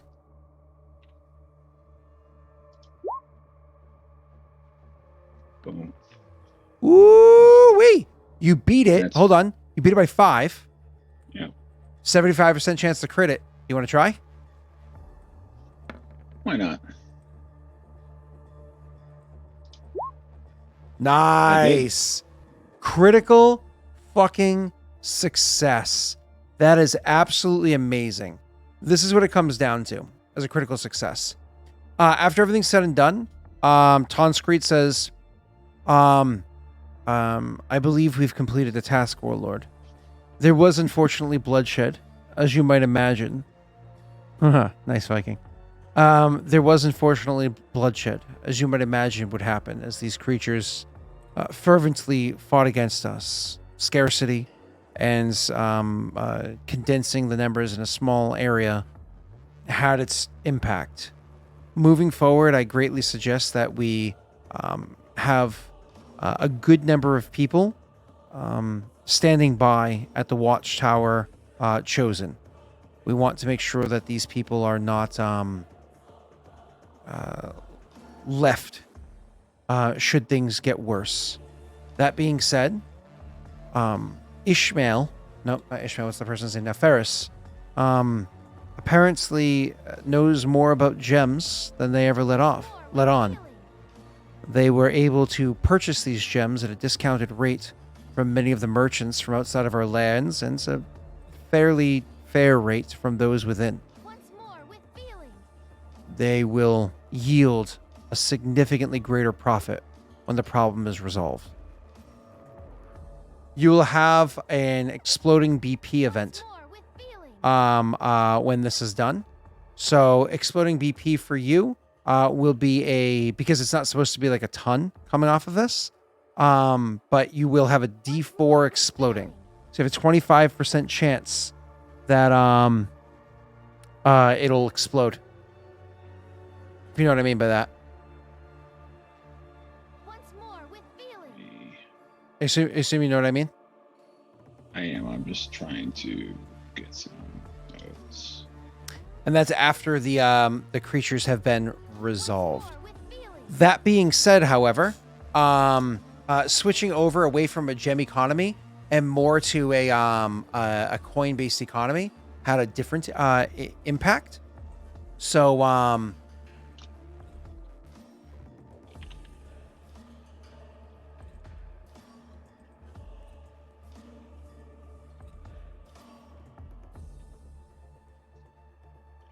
yeah, had a different impact. So I'll wait till you're ready, and I'll have Ferris speak to you.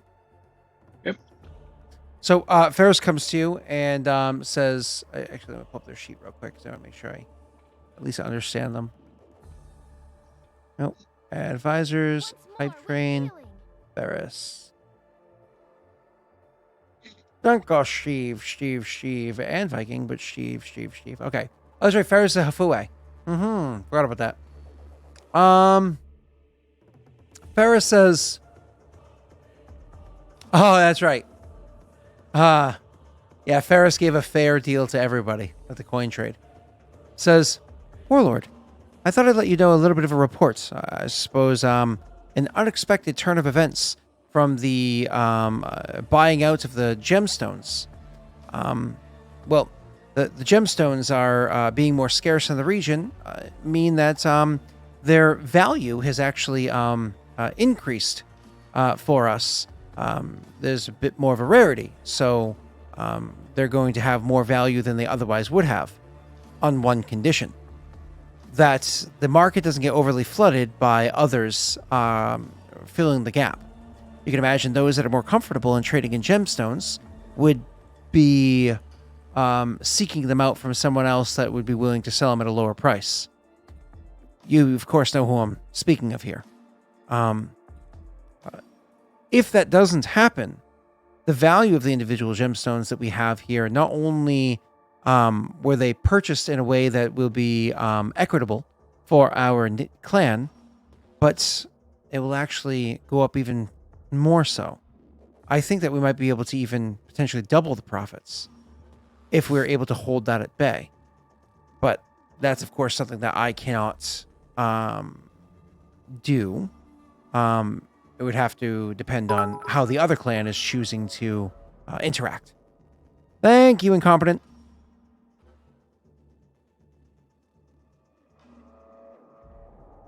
I understand. Thank you. Nods. In the meanwhile, however, if you did want to sell gemstones because you don't think that any other neighboring clans would be willing to keep their pockets sealed, well, they would fetch a higher price now, and you don't have to wait for the return on investment. I imagine you would like to have some time to contemplate this, Warlord, and so there's not an immediate response needed. But you let me know when you're ready to make sales, and I'm sure I can find buyers. The other details, I imagine, can be kept to ourselves. Yes. I will have to think on this, and it depends on what communications I receive from our allies. Nods. He does say, I do want to remind you, much like a treat when training a hound, where these are thrown, they will follow. Once more with feeling. And with that, he'll give like a deep bow, and he will turn and leave. Ferris is not a good person. I was like, Ferris. Ah, lawful evil. He's lawful to Yes. Kushibashi. So we should sell them to our neighbor to the north. Sell them to Wolfma. Well, I figure you might want to have a chat with Cell before you make that decision, right? See if Cell's willing to keep his pockets and to analyze how that would impact his own economy and so on and so forth. So, either way, cool. That was number one. Number two, you wanted to try to befriend Vok. I'm sure you wanted to try to have a diplomacy edict with them. Unfortunately, you weren't able to afford that, so you're gonna have to kind of put that on hold for running that edict. But that doesn't mean you can't arrange it for next month. You can't say, all right, Scott, I want to send like people up there to set up for next month or whatever. No, next month's going to be just as tight. Okay. Yeah. Because I was also getting ready to start a new city. Oh yeah, up that's there right. too. Yeah, up by the where you're yeah, that thing. Yeah. Oh, that's what you use your get it done for. You fix that. You just like fuck it, fix Yeah. it. That's Yep. right. Yep. And you got reset, right? Oh, did it? I gotta look through. Yeah. All of your abilities got reset. You got everything Oh, back. fantastic. Yeah, it was fun because in the video that I made, I was talking about how you're the only person that actually used uses it? your abilities. Yeah. Like- Yeah. like- You're 100% wrong. Nick is the only one that marks that he's used his abilities. Oh, the one note keeping that he does. Oh. I only keep notes when they hurt me. Okay. No, but at least according to the note keeping, and Cell is very good at note keeping. At least according to note keeping, you used more abilities than the two of them combined. You know, just like luck dice. Yeah, sure. And who crunched those numbers? So All right, moving on. So, after that was going to be the new lake is done. Oh, who's gonna roll for the air? And what was the percentage we were working with? Did we write down what those numbers were? Didn't we say it was like a 10% chance or some shit? I think it was gonna increase every single time. Oh, okay. So it's So why maybe don't we call it- 15%. All right, who's getting you prego, Nick? 15. Who wants it? Snaga, go ahead. Snaga. Joey, get him pregnant. Oh, what's is it high or low or mid? Your choice. Um, It's too late now. You gotta call it, and then he can roll again. oh shit. Well, let's go with the 25 to 40 reroll. All right, 25 to 40. That's the target audience here. Oh, and Joey's half the man he needed to be. Womp womp. So that means there's a 20% chance next time that she gets prego. All right, cool. Awesome. Let's move on. Exchange riding. Oh, you're probably not sending your army to Manmasu yet, are you? No. Yeah. So do you even have a riding army? Yeah, I think your other army is riding, isn't it? Yes. Yeah. Yeah, you got horses. Whatever. Yeah. All right. Cool. After that is going to be Grand Diplomat to speak with. Nope, not doing that yet.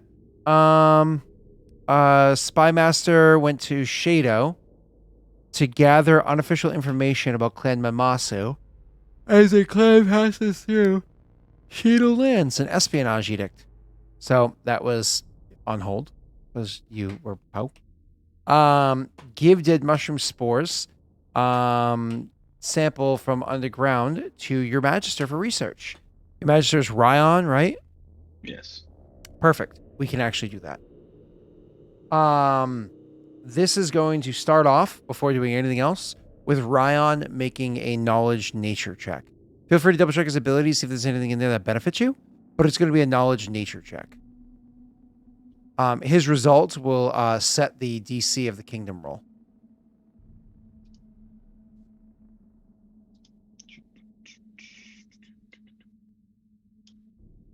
Right.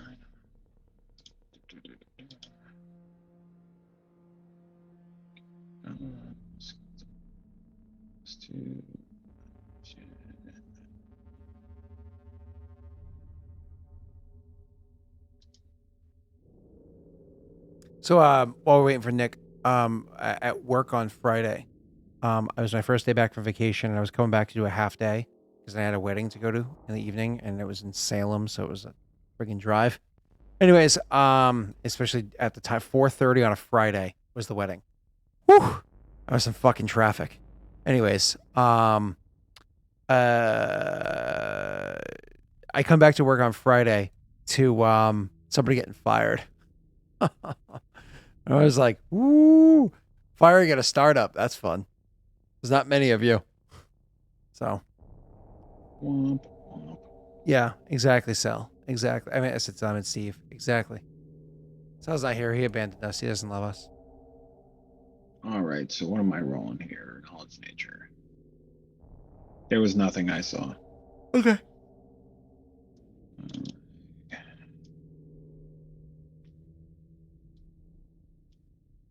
I wish I wasn't so blind. It's KNOW.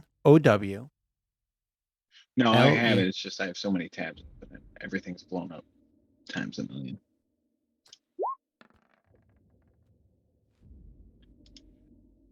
All right. You Middle of must the have road. rolled low, right? No, I rolled it. That's 25. I meant you rolled a 10. My apologies. That's not low. It's like you said middle. Okay. So, listen, Steve, you're who I need you to be in the moment, okay? So anyways, yeah, when he comes back says, this is well, not just any type of fungus. This is the kind of fungus that would be used to transport or store, I should say, nutrients for others. I've read about this before. There's creatures that live deep in the Underoath. Their names, Mycelium, Namomycin. That's what they're called. They're sapience creatures. I believe they're sapients, or at least can mimic it. That live deep in Underoath. They are fungus themselves, and where they tend to find their homes, they lay these down, much as you and I would salt our meats and spice our herbs to store food or nutrients for the future.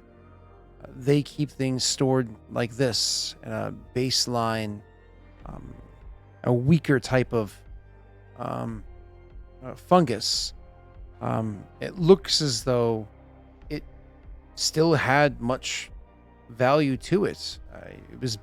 It burned pretty readily, quite caloric still. I imagine that for them to not have consumed the stored nutrients inside there, likely they abandoned it in a bit of a rush. Makes you curious as to why. You don't grow it unless it's a place you stay, and you don't leave it like this unless it's a place you flee. Strange. I'd be curious to find out more. Perhaps even try to reach out and see if there's anyone that knows where Mycelium might be around. Reach out to them. Well, about that, I'm pretty sure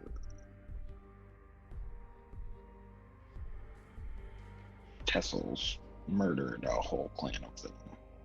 Oh. I didn't think he had it in him.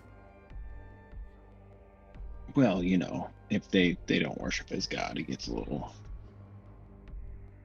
That's unfortunate. He's young. Either Yes. he'll learn patience or he'll die. Yes, if they don't genuflect or swing a pick, they're just casualties to him. Sad. Hmm. Someone Well- needs to teach that boy that people have value other than working in the mines. Nods agreeingly.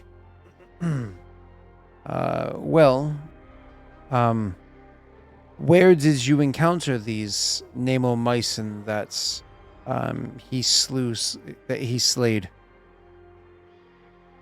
Ah, we would have to check his mines to see if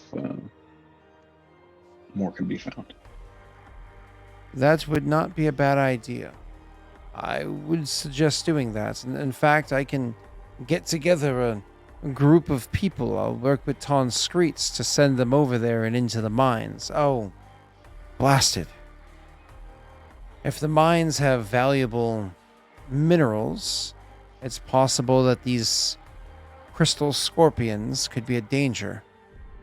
I know he's more renowned for mining metal ores, but do you think it wise to send people in the mines now to scout, even if they are likely steel or iron mines?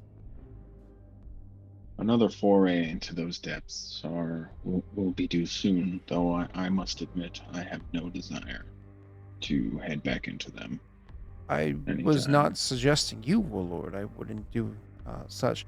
I was suggesting for me to get together a team to go and to investigate and see if signs of them can be found.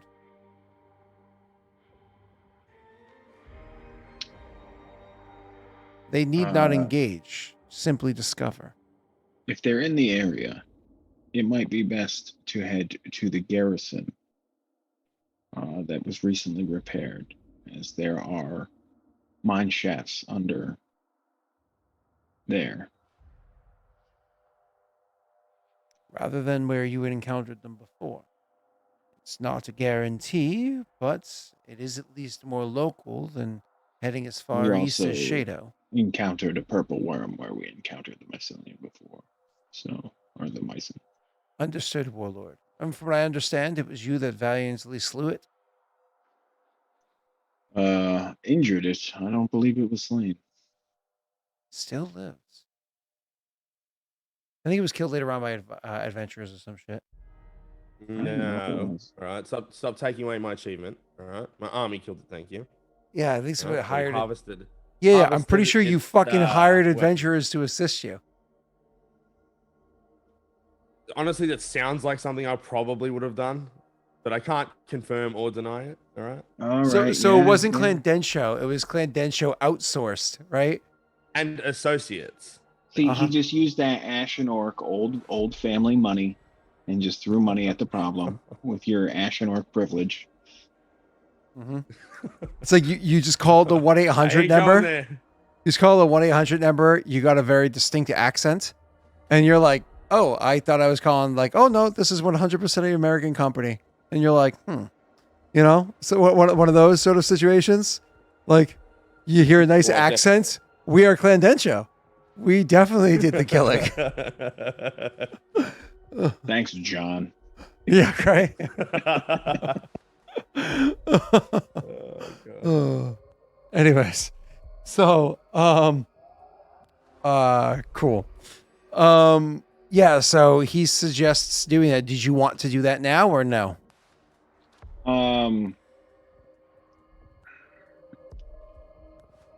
We should look into it. Okay. He will get together a recruit team of people. This would be a head up by Ryan. That's sending somebody down to go look for it. Oh my god, I didn't realize he had that. That's hilarious. I'm gonna have you rolling something else for Ryan in a minute. I forgot about that. All right, cool. Let's So Ryan is going to roll this. His focus and his flaw wouldn't apply here. I don't think being temperamental would really matter. Alchemy wouldn't matter. So it's just gonna be the +9. I think this is more of a loyalty check than anything else, because you're sending people into an area where bad stuff has already happened. Just leave it alone at that. And where he can go ahead, because he passed the 25, he knows what he's looking for. So the check is only going to be hard, because of the difficulty of finding them. So you have a +11 against a DC 20. Odds are much better in your favor than they were before.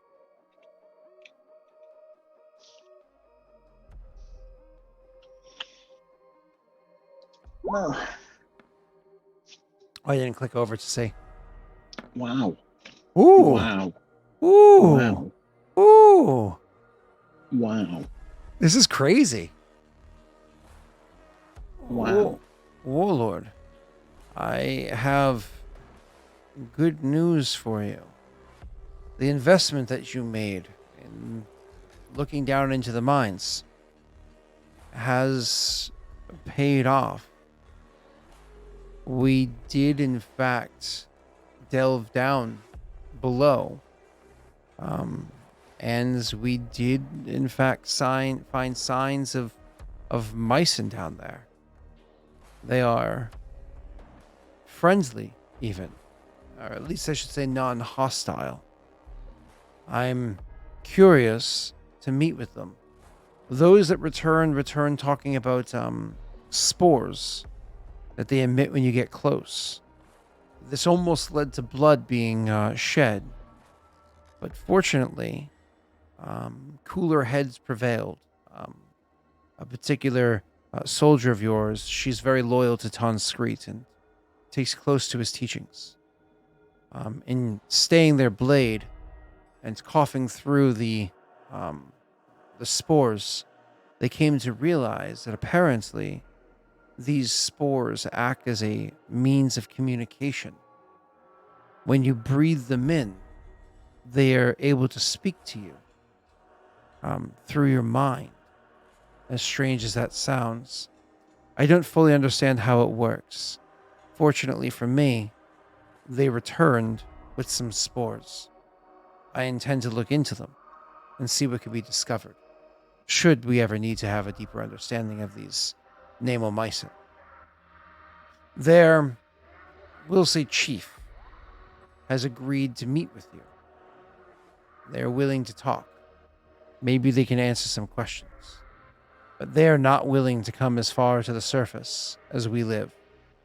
You would have to make a trip to the deep. In this scenario, I would suggest that you go with a contingent or your allies. And if I may be so bold, Warlord, perhaps leave Clan Shadow behind. We don't need bloodthirst causing another incident.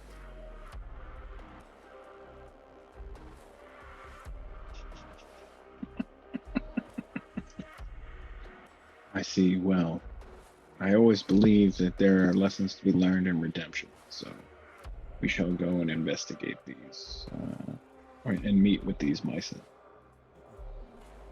Indeed, Warlord. Indeed. He takes the spores and he goes over and starts studying them. Put a note to yourself. You want him to study the spores to see what he can do. That's going to be an alchemy check next time. After you're done leaving that note, can you pop open his sheet again and go ahead and roll me a knowledge planes? I didn't realize he had an elemental insight.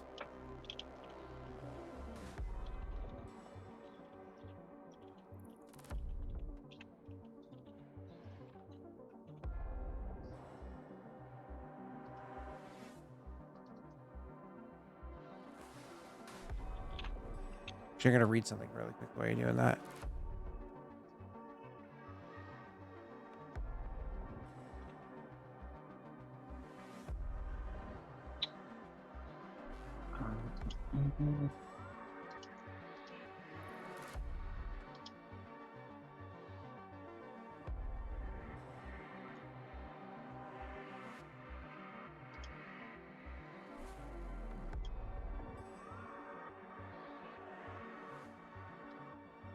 And what am I rolling? Knowledge planes. He has it, correct? Yes. Feel free to luck it too if you wanted to.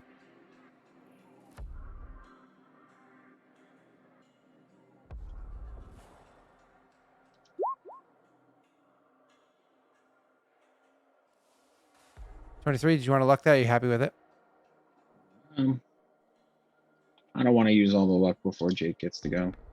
Oh, don't worry about Jake. Jake's always taken care of.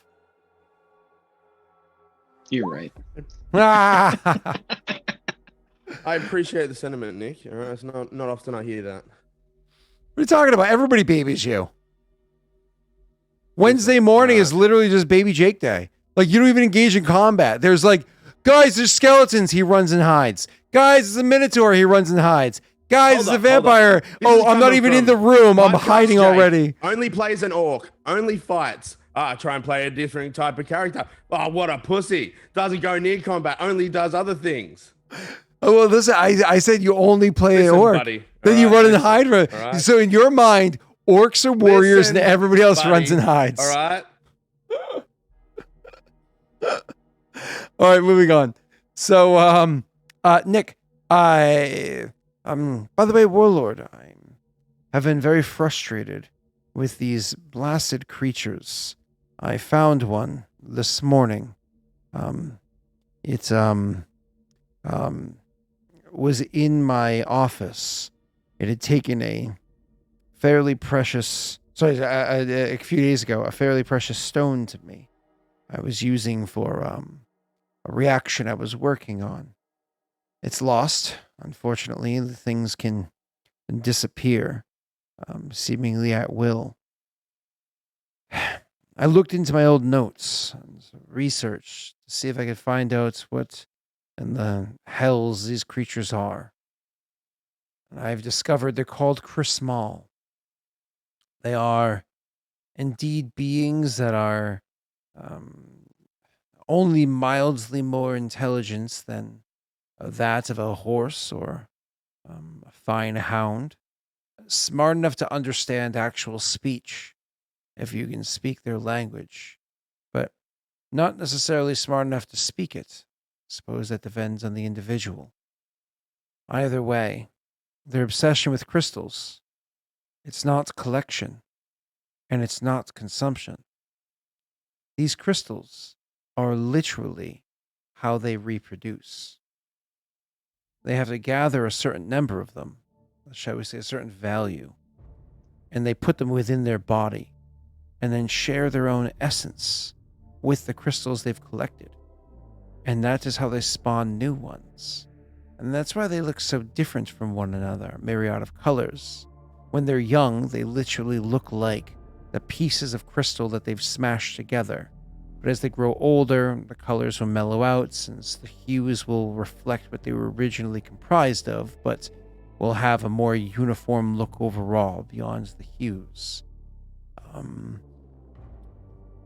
They don't treat these crystals collecting as a hobby. They see each individual crystal that they acquire as you or I would our young, a baby. That's why they fight so viciously to acquire and to keep. Now, this of course means that this problem is not temporary. The theoretical wisdom of those on the council was incorrect. It was misput. However, with every problem comes an opportunity. You see, before the jolt, the release, where they pour back into these things a bit of their own essence to bring it to life. Well, they have these crystals in large quantity, either within their bodies or in an area where they're storing them nearby. And they are friendly to one another, so it's likely that they have one, if not several layers that they're working out of. It means if one were so inclined, we could exterminate these pests, though I think it'd be more appropriate to say it's kind of an act of genocide, as they are more intelligent than the basic animals. But the value to be gained from it, it would be incredible.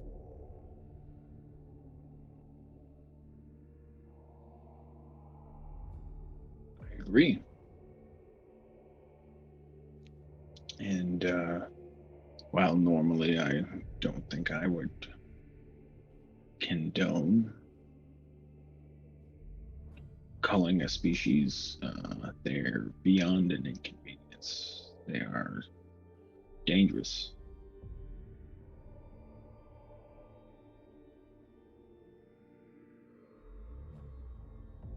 So, if you have a plan of action, I will support it. Well, these creatures are elemental, which means that they're immune to many things that you and I are not. For instance, they don't bleed, they don't sleep, they can't be stunned, nor can they be affected by poison. However, they are subject to disease. And if we find the right disease that affects these things, it would inhibit them, if not bring them to their theoretical knees. Metaphorical, sorry, knees. And we can finish the job from there. If you would so please, I could try to come up with a different approach for how to handle this problem. Something that hopefully would not jump species to impact anything else in the region. Isolated. Unique to them. And again, I do not like the idea of having to destroy so many of them, but the simple fact of the matter is, this is not their world. They are interlopers, if you will. They're pests and don't belong. Much like a huntsman on the wall behind Jake right now. It doesn't belong there. He looks at his camera to confirm. Yes, I did. But one step further, as at least the huntsman underneath Jake's fridge is from this world. This is from another. Agreed. We will treat them like an invasive species then. Do not Walking loot box. harm my people with your insane diseases.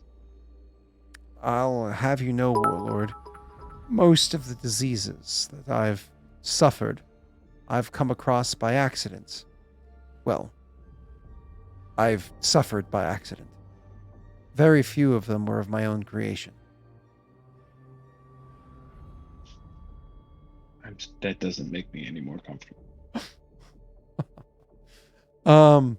That would be a separate advisor task for him for next month. So he could either research the spores or he can find a disease to help handle that problem. But that also does help to play in mind what you want to do with the whole Ferris bit. Yeah, so he can focus on that. The spores can wait. Okay, cool. I mean, just so you know, he could also get it done. There is that. It's true. He could. Do everything. All at once, including like right now. Joey, thanks for copying what Jake said. Don't try to tell me you were typing it out before you. Don't tell me stream delay. I hear your bullshit, Joey. You said they're like, I have the best idea. Oh my god! Oh my god! Oh my god! Oh my god! Joey is Timon and Jake is Pumbaa. Oh my god! It's Timon and Pumbaa. Oh, that's so appropriate. I love it. Yes. And we can circle back to they both ate insects, which we all know Scott is terrified of. Listen, okay? Just bumblebees and wasps and yellow jackets. And I definitely I support Jake being Seth, not Rogan. Seth Rogen. Yes, Seth Rogen, not Joe Rogan. Seth Rogen. Sorry. Got confused for a second. But we do know Jake's a big Joe Rogan fan anyways, so. Do we now? All right. At least I don't have anything to get canceled from. Oh, all right, moving on. All right, cool. Let's get back to, so Nick, do you want to get it done now or do you want to wait and assess things? That's a good question. You want to talk it out with Jake in chat? No, let's get it done. Okay, cool. Already knows. Awesome. So we're going to get it done. Let's do the spores first. Spores is definitely an alchemical one. Spores is because you're I'm going to make it an extension of what you had already done. I'm going to make it a loyalty one. So that's going to be a plus 13 total for identifying the spores. And I'm going to leave it at the difficulty it was beforehand, which is hard. So it's a plus 13 against a 20 to identify those.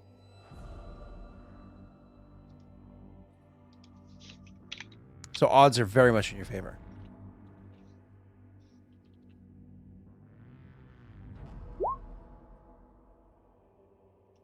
Kill them all. I can't see what it is. Sorry. If for some reason It's a 15. 15 out of 20. Yeah, there's not even yeah, unfortunately on that one. So yeah, he fails on the spores one. So he's not able to identify kind of like what they do or how they work beyond what was reported to him by the people from before. Not a big deal. However, with the disease one, doesn't he have abilities specifically for disease? Isn't that like his fucking thing? It is. He's like, I am the diseased man. You may call me. Insert an appropriate joke here. All right, there we go. Natural ruler, prodigy for craft alchemy. Did I throw anything? Comprehensive education we don't need. Fanatic, alchemy. Plague vial. They can create a plague vial, grow and concentrate disease sample. It takes 1 hour to prepare a plague vial. Once prepared, the vial remains potent until used. A plague bringer can only maintain one plague vial at a time. If he prepares a second vial, the first one becomes another plague vial. It is not in the plague bringer's possession. It is standard action to drink a plague vial, become imbibed. The plague bringer's blood, sweat, tears, and other fluids. It infects them. So it becomes incredibly infected. So anybody else that tries to like harm him in a melee attack becomes sickened. I would argue that I could use Master of Pathology on this one. Yeah, maybe. Oh shit, I didn't mean to click that. Swift alchemy means you can make things fast. Master of Pathology, where is that? There it is. Can accurately identify best way to treat a disease and automatically succeed heal checks to do so. Luckily identifies diseases as well. Roll knowledge nature DC equal to disease +5 to perfectly diagnosed. That's a special ability of his he's only ever used once. I like what you're trying to say here. He has infusions as well. What's lingering spirit? Oh, okay. I'll get back to you in 1 second. So that is knowledge nature to identify, and it's, let me look over at this.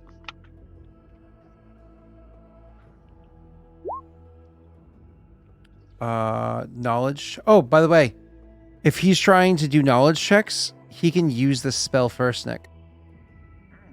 Allows him to more or less roll with advantage using 5e terms.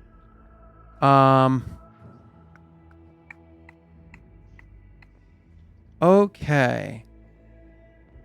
Yeah. I think I'm fine with that, Nick. Okay. And that's at what? They say knowledge nature is the roll? Mm-hmm.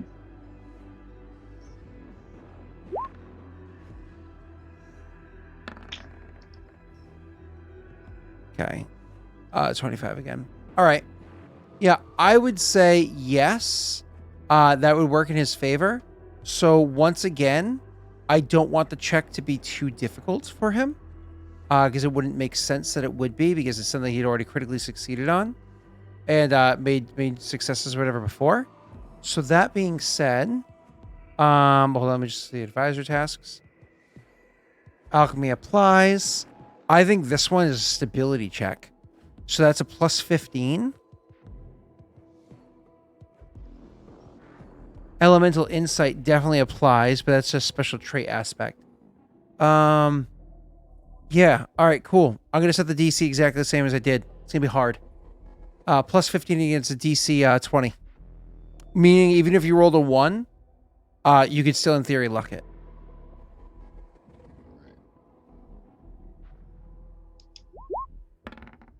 Ooh. Ooh. Critical success, baby. Oh, Lord. Please pardon my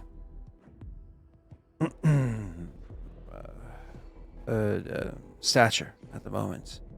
I'm a bit exhausted. I have news. I'll get the bad news out of the way. The spores.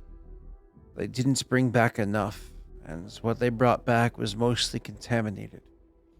I did what I could to discover details about them, but learned nothing. Literally nothing. Should you go down there and meet with them, try to collect a more fresh sample. Uninhibited, not resting on the grounds, maybe from the air itself or what have you. You're familiar with fungus. I'm sure you'll know what to do. Doing so would likely give me an opportunity to actually discover these spores in greater detail. With my failure out in the open, I have much better news for you, Warlord. I have successfully concocted a disease that will work on these things. I have even gone ahead and acquired some of the gems from the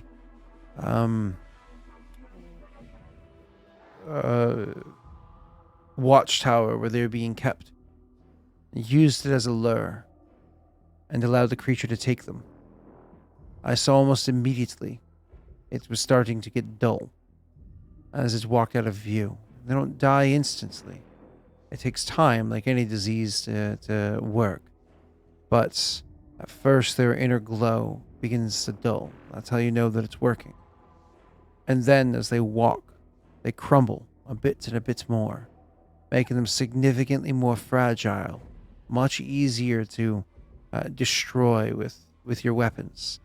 But more importantly, and this is the keen part here, Warlord, the reason why I wanted them to crumble wasn't just to make them easy to defeat, but to leave a trail to follow. I think that Tonscreet or other scouts will be able to do this for us. They will be in great numbers. I have worked to add a bit of a delay on this disease. I'm having a bit of like a chiseling done to some of the stones and having organic matter, actually inorganic matter, put inside to act as a food source for the disease so it doesn't die off as it travels. I'm going to leave out a good amount of this for them to consume and bring back to their own lair.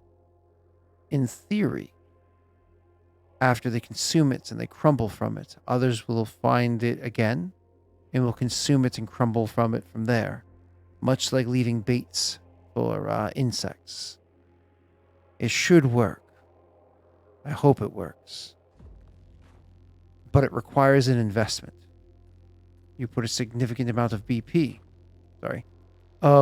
wealth in gems, trade it out. You're going to have to invest that wealth. You're going to have to feed it to them in hopes that we get it in return.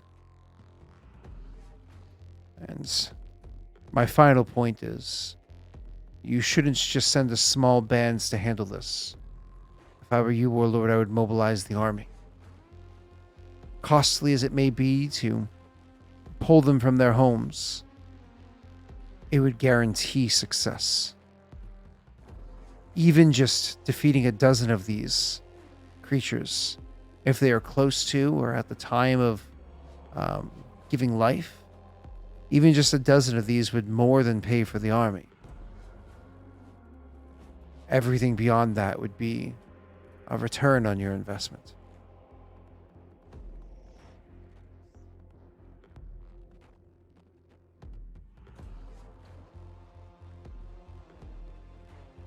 I agree, one way or another.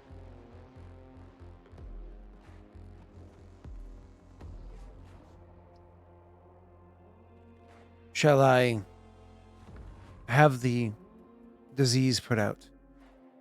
Make it so. I will inform Ferris. Do you want Ryan to be involved in this, or shall it be Karzuk? And then he thinks for a second and then looks back and says, what's her name? Is it Raya? Maya? For Your cohort. Oh, Zara. Zara. Yes, she'll lead the army. Then Zara will handle it. Nods, bows, and leaves. Few hours later, a day later, whatever it is, Ferris comes in. Warlord, a word, please. Speak. I was informed by the plan that you intend to do against these crystals, or whatever they're called, by Ryan. I think the plan is good. It's a solid plan, Warlord. And rather genius of you to have come up with it. However, I think it's unfinished. If I may, an addendum. Continue. There's an opportunity here for wealth that can bring significant comforts to any clan that takes advantage of the scenario, utilizing this disease, having the armies attack at the right time, and so on. But why stop here? Could we not lure more of these creatures to us? We'd be doing the favor of liberating the lands nearby of these pests, but rewarding ourselves for their liberation in a gruesome battle, but an investment. We could. What are your thoughts? Our armies are welcome to freely roam through all the lands from here to the south and to the east of there. But they can also freely roam through we'll call them unclaimed lands, north of Densho. We start there. Properly armored wagon. Properly guarded wagon. Heads across the north, enters into Shadow's lands, swoops down and through Densho, out of Densho and back into our own, luring these creatures behind it. No other clan has combatory as strong as ours, that can move as swiftly as ours, to lure those creatures out of the other clans and into ours. We do them the favor, and we're rewarded for it.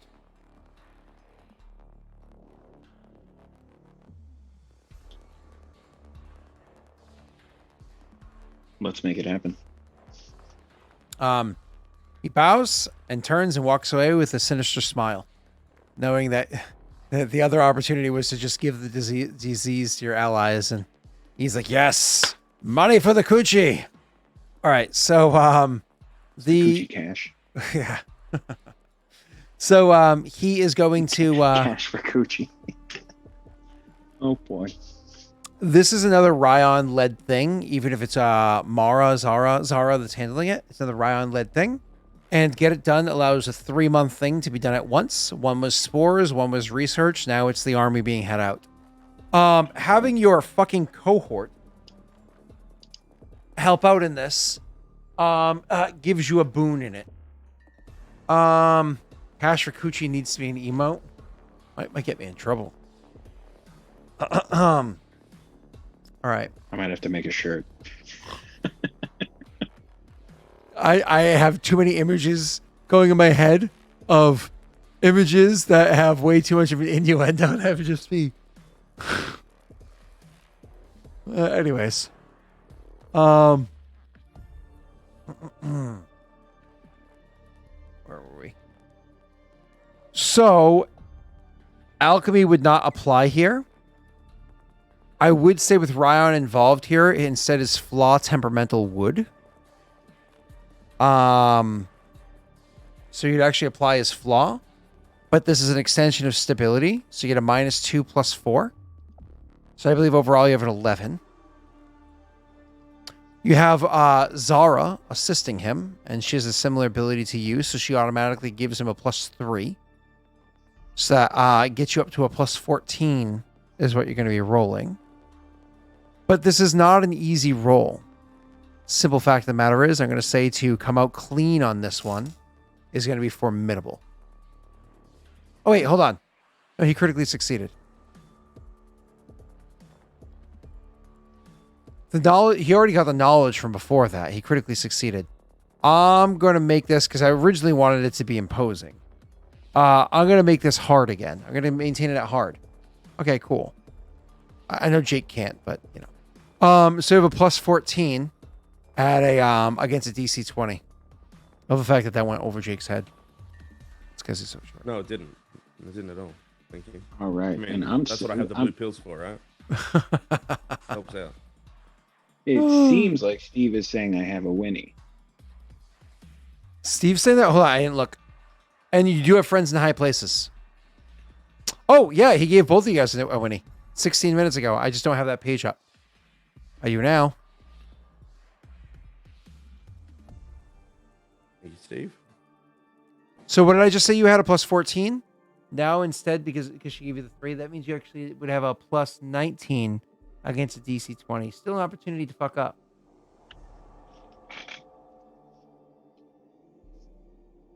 But you have luck die. Yeah. Don't forget you have to mobilize your troops, and you have to invest BP into this.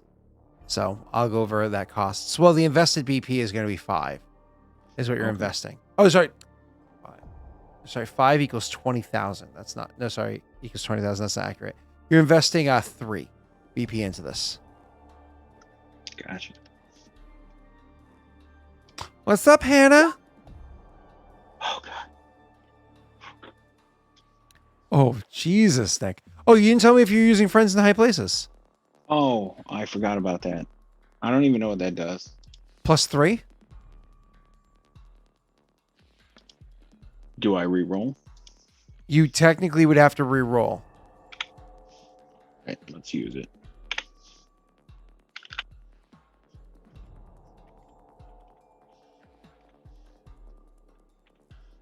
I just got back from a 2-week vacation. It was too long. Oh my God, that's perfect. No, that's amazing. That's perfect, Nick. Because that means it feels like you didn't cheat. Yeah. You still have a 75% chance to crit. Oh, God. I got to do it. Oh, yes. Oh my God. Oh my God. Oh my God, that's amazing. So you invested 3 BP plus mobilizing the army and getting them over there to do this costs you another 4 BP. So you invested 7 BP. So you need to get back at least 7 for this to be worth your while. Are you ready for what you're rolling? Yes. For every one that you kill that's like just about to be able to go, that's 1,000 gold pieces worth of crystals. 1,000 is what it takes. So if you kill a dozen of these creatures that were ready, that's already 12,000 gold, which is only 3 BP. You know what I'm saying? Even if they were close, if they're halfway there, that's 500. And there are swarms of these things, as you guys know. And you're luring them from elsewhere, and you critically succeeded to lure them in. So, if you're ready for what you're rolling, Nick, and please don't fuck up. For how many you're able to defeat, it's going to be 4d12 plus 6. And then it's divided by 4 for how much BP that equals. But that's how many gold pieces you get. 12 plus 6. Mm-hmm.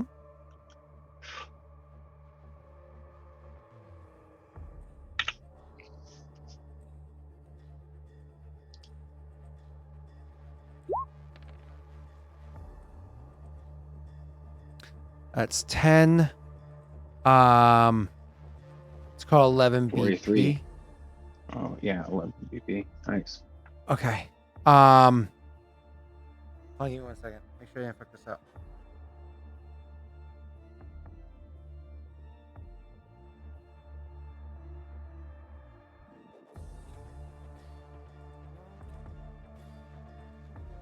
It should have been a little bit more than that.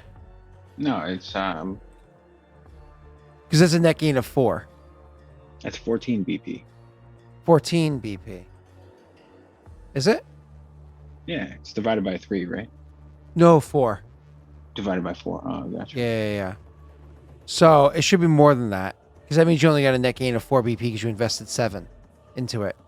Roll me, because you pulled from the other 2 clans. Roll me another 2d12. That's right, because you pulled from the other 2 clans, so it should have been 2 for each of the clans. There you go.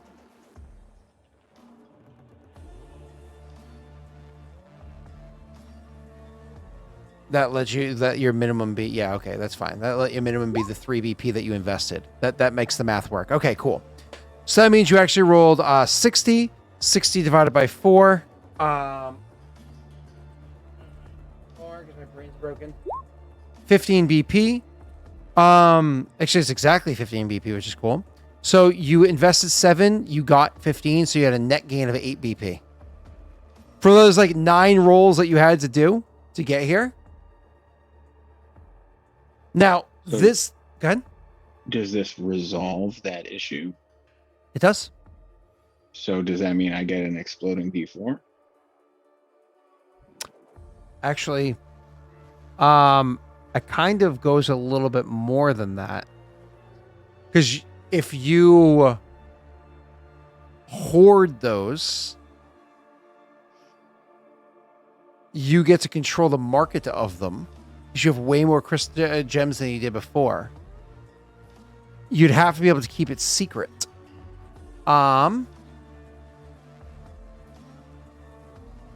Keeping it secret would be difficult. Okay, I'm going to give you one more check.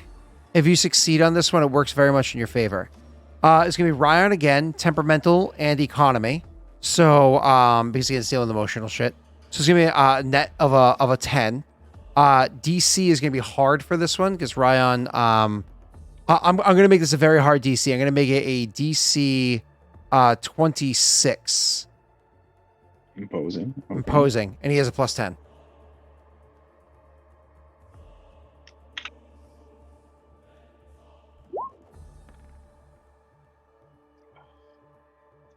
You're 3 away from succeeding. You, in theory, could luck it to succeed.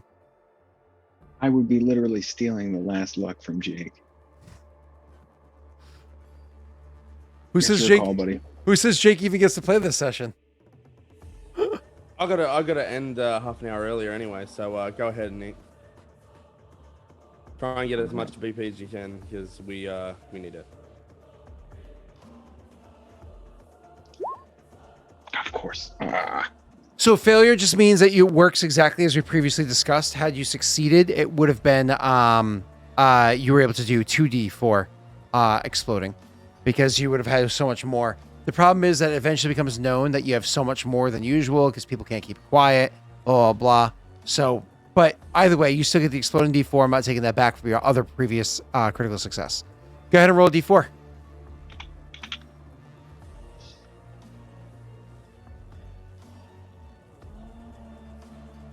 Cross your fingers, boys. He's rolled a bunch of 4s today. 2. That's fine. That's still good. That covers your consumption for next month, right? So he's added a total of 10 BP to your kingdom. So you probably have, what, 51 in there, I think? Yeah.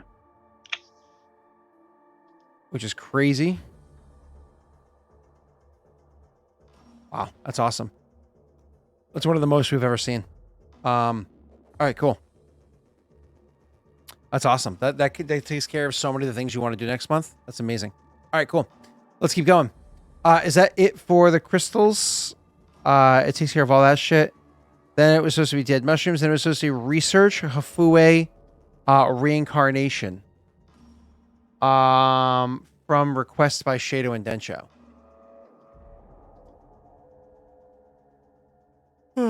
You could have It would be a soul day. Oh, that's right. Soul Day would do that. Yeah, good call. That's way better than what I was going to suggest. Soul Day, Soul Day, Soul Day.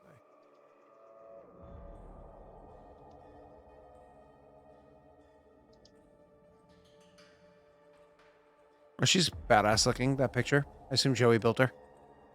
Yeah. Oh, she's a Fue. Yeah.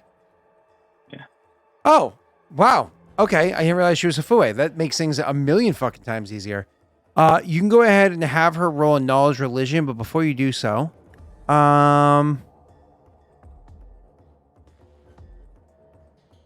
seeing if there's any other traits. I mean, obviously the DC's lower because she is a fucking Hafue, but just seeing if there's anything else in here that I'm missing. I see nothing for special abilities, so you can go ahead and roll her knowledge religion.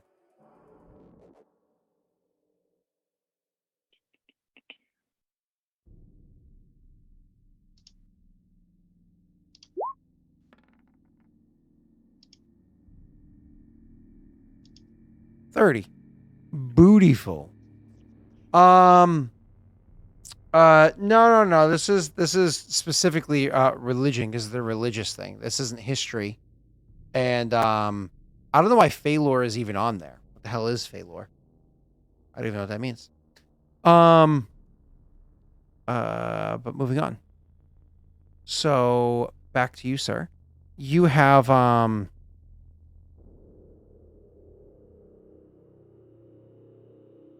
So when you ask her, why don't we bring it to RP? Ask her.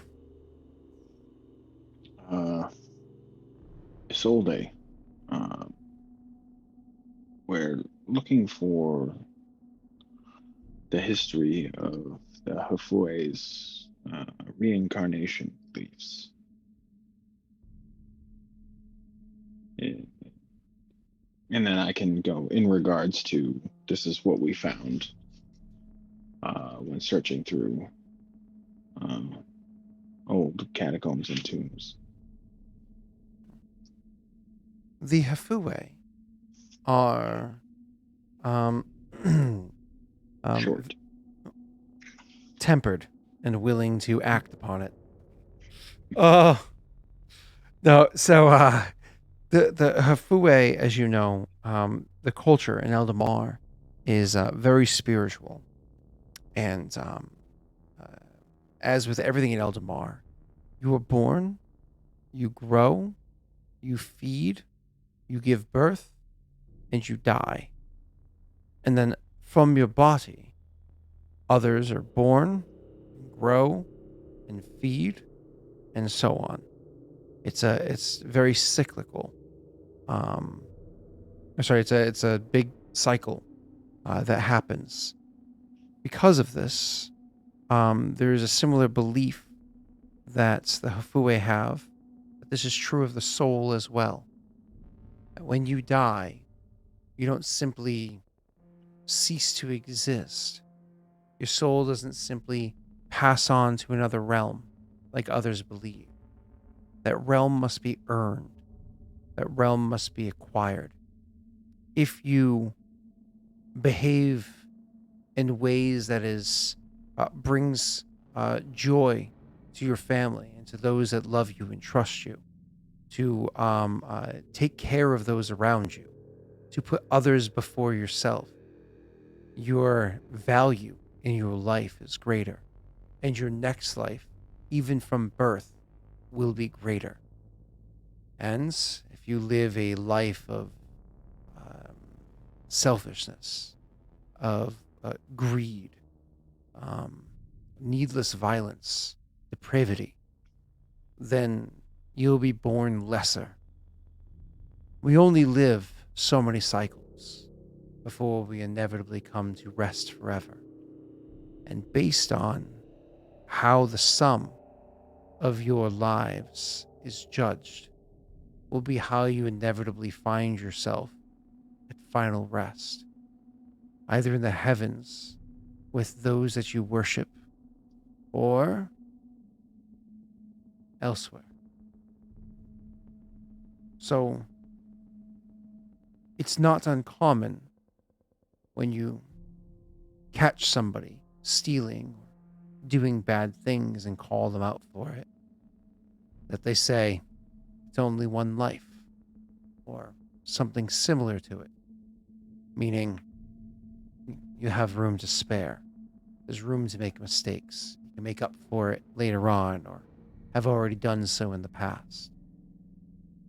As for what it means to be born greater or lesser, that is room for interpretation, depending on which group of Hafui you're speaking to. For instance, some Hafui would say that you must have lived a considerably honorable life in your past to have been born with the opportunity to have taken the position that you have. This isn't something that you earned for yourself. We're not going to dismerit that. But also, the opportunity was laid before you because you have paid it forward in your past lives. Whereas others think it's perhaps a little less metaphysical than that, and more, you were born a Hafue, the closest thing to the heavens, or something lesser, whether it be a karak or a tree frog. Um, again, room for interpretation. I see.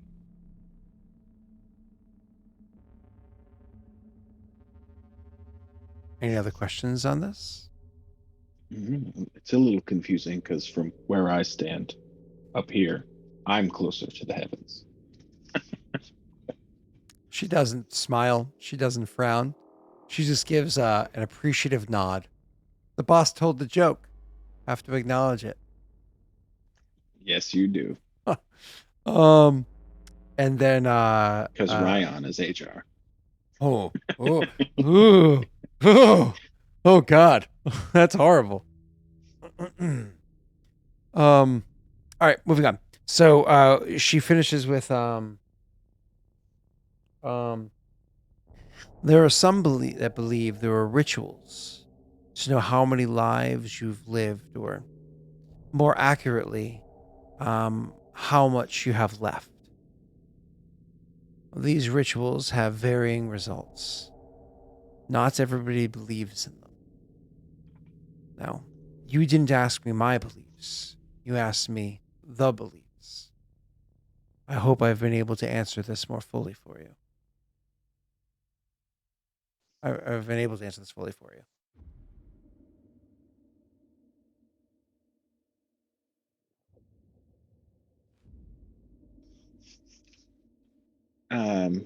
Interesting. Yes. It would be good to know what these rituals are and how they compare to what we've seen.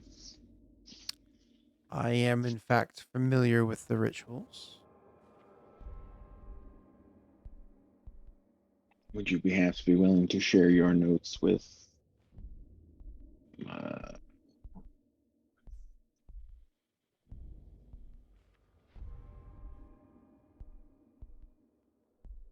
or we can explain the altars that we've seen.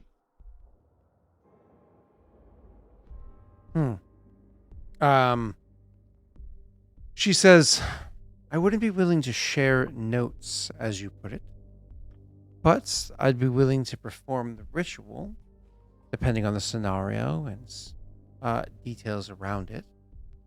I'd like to see this ritual on Tessel or Ferrix.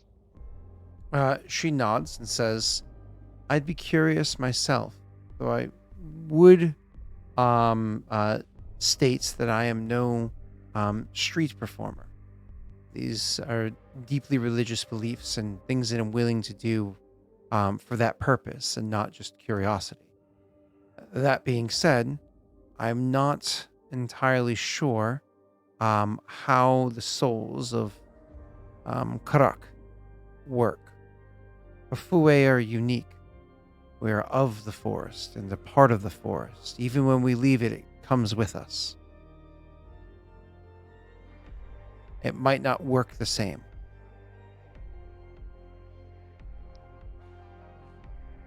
Well, there's only one way to find out. And no, these will not be put on display. These will be done in private. She nods and says, I agree. There is only one way to find out, since, in my opinion, to do so would be to perform it on a Karuk that is as close to Eldamar as almost any Hafue as I've ever met. As to whether or not Tonscreet would be interested is a different conversation.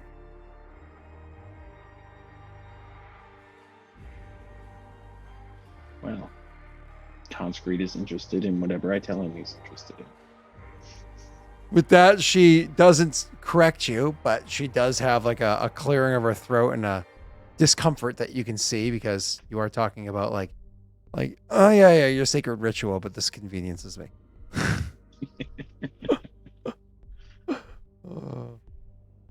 Yes. Are you ready to go to the barn fire? Anyways, so and unless there's any other questions, we can leave it at that. No, we can. Cool. Building new armies was taken care of, and finally events. We haven't done your random event yet, but I have to see if there's any events that were written. Man, how late is it? Did I pull a cell? Nearly. Oh, this is good. I want Jake to take up all of next session. Technically, Cell was supposed to go before you. So Jake might be here next week just to watch Cell, too. It's alright, I'll just start the Kingdom Rolls before we finish. So no matter what, I have to continue. I don't...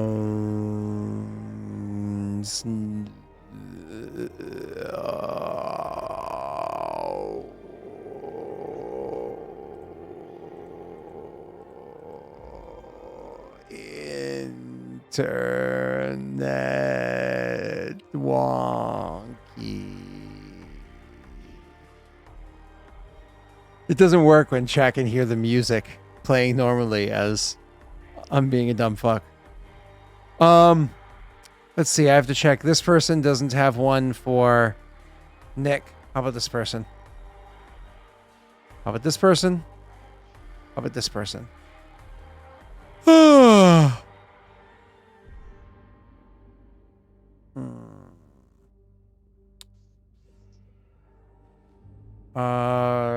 Kuchipachi. This is June. I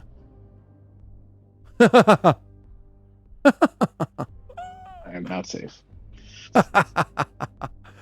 Oh, who is that? Oh, that's funny. Okay. All right. Let me check this one out here. Okay. I got one for you, and then your random one. This will be Tonscreet informing you of this. He has done 0 tasks thus far.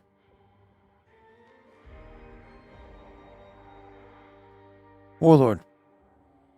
A pair of bloated... No, wait, he did do a test, didn't he? It was Tonscreet and what's this call it? That collected the gems, wasn't it? No, did you do their plan? Yes, I did. That's okay. He'll inform me though.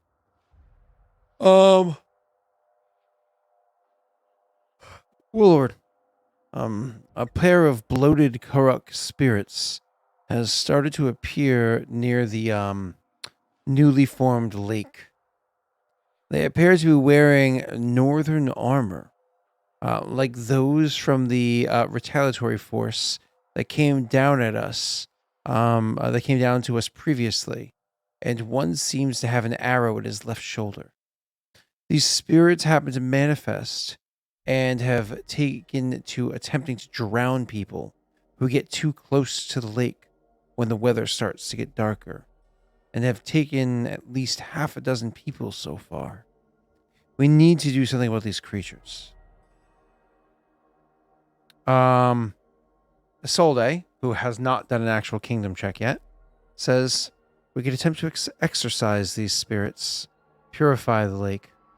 Nature must run its course, and the dead must lay to rest. Your curator says, because you haven't used him yet, so I'll do him instead of the other one.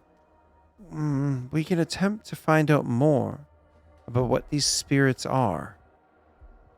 It will unfortunately put this on the back burner, but it gives us the opportunity to know what we're dealing with, rather than running in headlong. Shala says, perhaps there's some rumors, or someone who knows more about, who knows more out there, as to what happened here. And if we can gather enough evidence, potentially we can get one over on those who led the force down here. Find out what happened, bring these spirits, and maybe learn a little bit more about the army that they came from. There's one more suggestion, but it is... All right, we'll have Karzak do it instead. Warlord, perhaps something foul befell these two spirits in that area. If so, we could potentially take time to search when the weather keeps the spirits away for us, as we search for something in the area to tell us more about what happened to them. You have 3 research options and 1 act immediately option. Go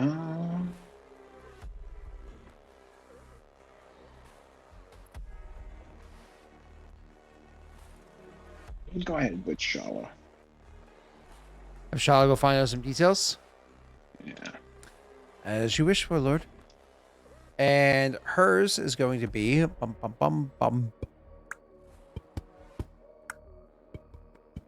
The research ones reach hard, but with different information coming your way. Shala's was more difficult. Oh, well, I should say Shala's, if you critically succeed, you can just get details about the north as well. Whereas the others you could learn more about the spirits or whatever.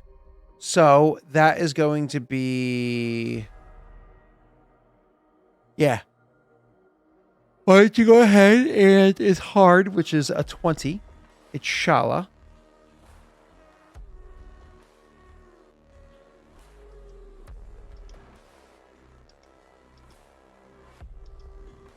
I'm going to say this is a stability check. So you have a +4. So she has a 12. It's just normally an 8 + 4 is 12. But do I want Restless to affect this? I feel like Restless might, because you deal with spirits. So you have to be like certain times to look into details. No, I guess it doesn't apply because you're not waiting on the spirits. You're just talking to people. Nope. We'll just allow it to work normally. She's plus 12 against 20. Roll for me whenever you're feeling sexy.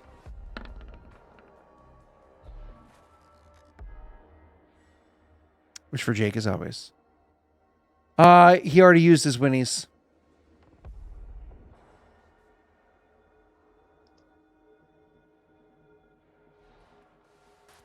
Nick's got luck. He's a lucky guy. I don't mean like in-game luck. You know, he has that too. But I mean like, this is his session. This is his time. He needs a 27. I'm not going to use friends in high places for this. You're not? No. I was thinking about it. But I'm not going to do You just got to roll with it? it. Yeah. Okay. May the force be with you. Oh! This really is his fucking session. Jesus. He should get solos more often. Wow. That's So I'm taking amazing. Cell's turn. Ah. Nice. Nice. First and foremost, you find out that these creatures are river swell spirits. They literally can drown you with a touch, which is pretty terrible. Give me 1 second. You also find out that there is a that apparently something happens to these creatures. Who rolled the Shala? Shala doesn't have knowledge. Shala can speak to Isolde. So let Isolde roll a knowledge religion for what the detail Shala comes up with. So she can diagnose it with the information she gathers.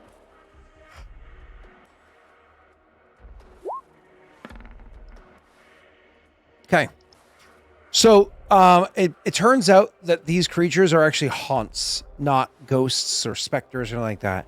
Haunts don't die by being killed. If you kill them, they will always come back. They will always return. Instead, what you have to do is you have to destroy whatever it is that keeps the haunt here. Usually something physical. Specifically these type of creatures, she tells you, you have to destroy the bodies. The bodies that once had the souls inside them. Unfortunately, those bodies are going to be at the bottom of the lake, which is why they're attacking. Because they have to stay within a certain range of the lake, similar to how a dryad has to stay within a certain range of a tree, right? All right, that being said, you heard it here, folks. Dryad are naked lady haunts. That's all they are. They are tree haunts. All right, anyways, so you have to destroy the bodies, not them. But why did they come to be? Apparently, the people that came down to do what they did to your clan, it didn't sit well. Warlord, it didn't sit well with the people that attacked. Apparently, not all the soldiers did attack. And on the return trip home, there was conversation about it. In short, while it was likely more than just two transpired, two were the most egregious, outwardly speaking against Karuk against Karuk, trying to prove a point simply because, well, you obviously know the details. It seems as though not everybody in the north agrees with how things are run in the north, the south, and what have you. An example was made of these two.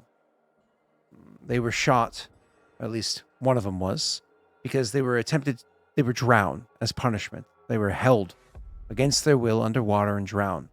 One of them was able to break free and started to swim away. Hence the arrow. It was let loose, caught him in the shoulder. With the armor he was wearing, he wasn't strong enough to keep swimming. Eventually, he wore tired and sunk. That's why they both drowned. That's why they both continue to haunt the area. The reason why they're likely haunting our people is because it was in defense of our people that they died. Now, there is a spite against us for their deaths. We could destroy them, as Olde was saying, that if we find their bodies, uncover them and destroy their bodies, that would get rid of them permanently. But we could also avenge them. Find those that gave the order to kill them.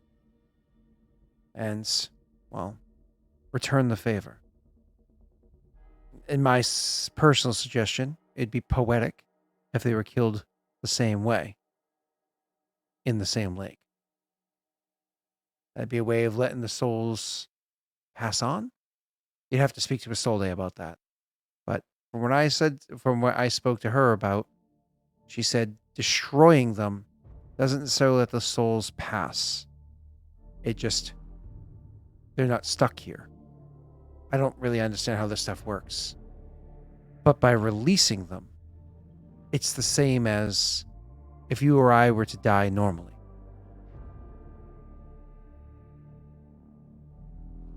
Well, honorable actions should be honored.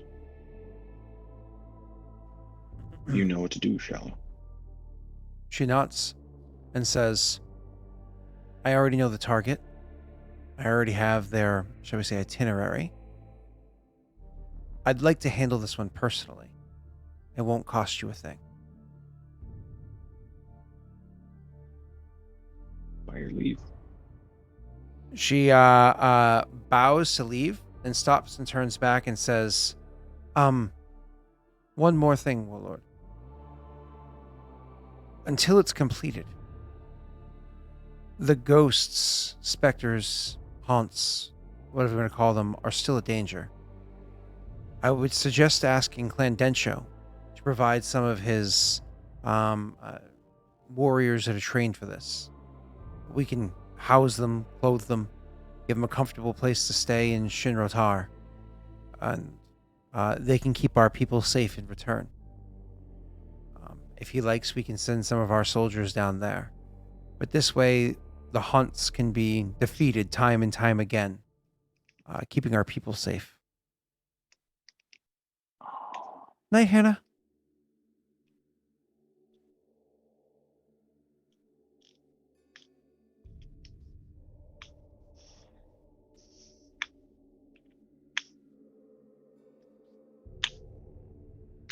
Ooh, yeah, Shallow should just get it done. I agree, Snaga.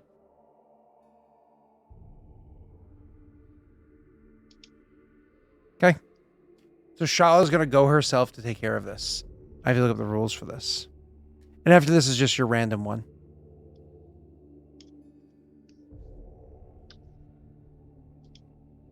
Okay, Jinxie pinned.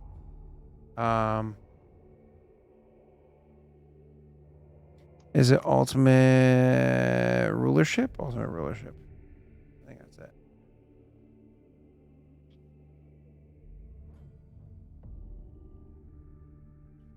Right? Yeah.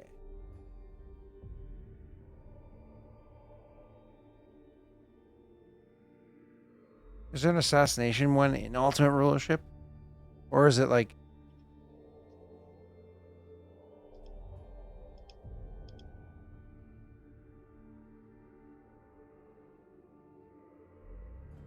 It doesn't have that, so...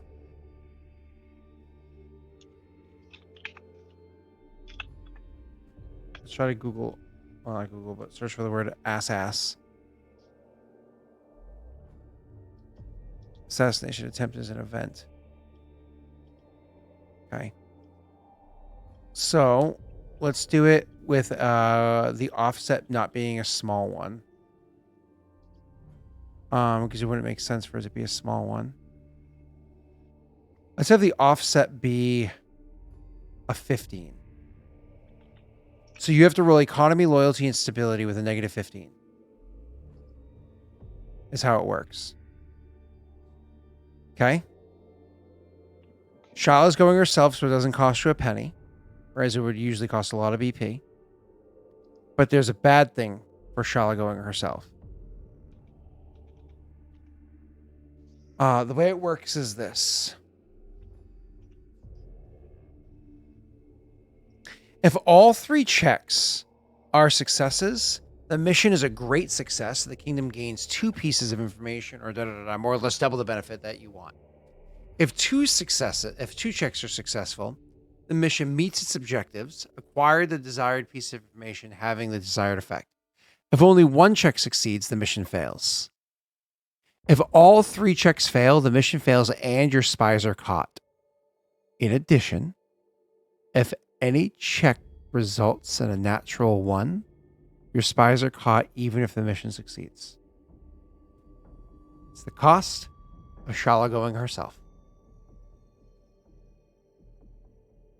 That being said, it's your first roll. Your check's in order, though you can roll however you want. Economy is going to be a 1d20 plus 50 against a DC 50. Loyalty is a 1d20 plus 45 against a DC 50. And stability is a 1d20 plus... Hold on, give me a second. Let me do the math here. 1d20 plus, what's that, like 57 against a DC 50? Is that math right?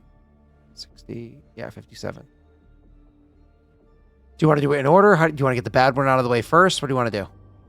Let's do it in order. So you said 1d20 plus 50? Yep, against a DC 50. Yes, sir.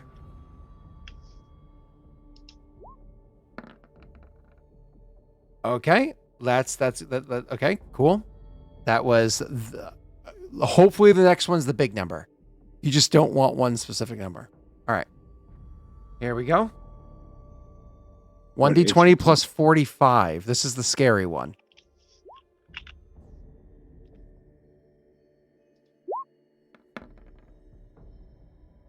Oh my fucking God!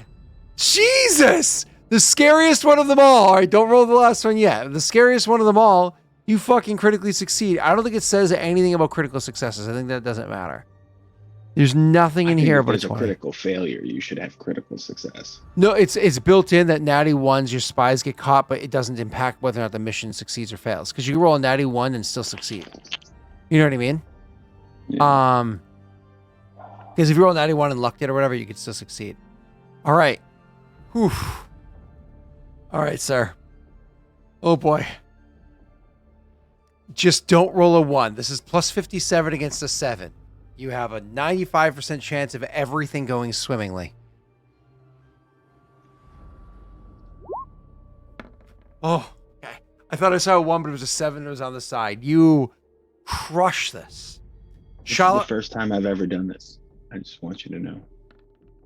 Shala comes back weeks later.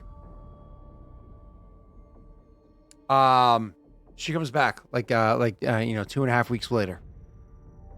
She comes walking into the let's just say at the time you were over by visiting Shinrotar, because you make your trips here and there or whatever. She comes walking into where you're staying. With her body is just like drenched. You know what I mean? Like not actively dripping because it's been like, an hour or two, whatever it's been since she got wet. But she is actively just drenched. And she comes walking into the chamber where you are. Oh, Lord. Is it done?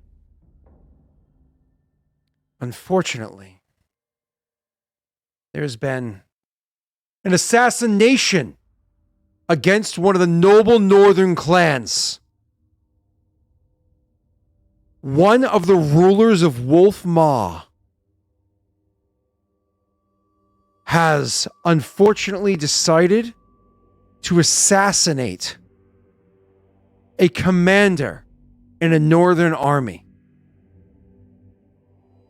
Things are going to be a little bit rocky around here soon, she says, looking in your direction. I suggest we keep our armies along the northern border for safety.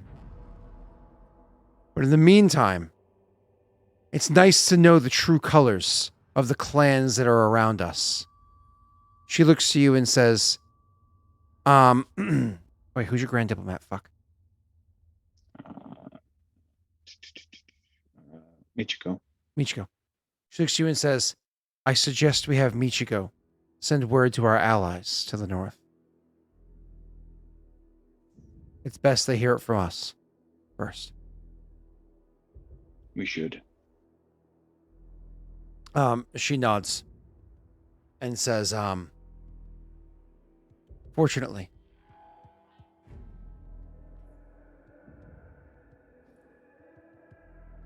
he was caught,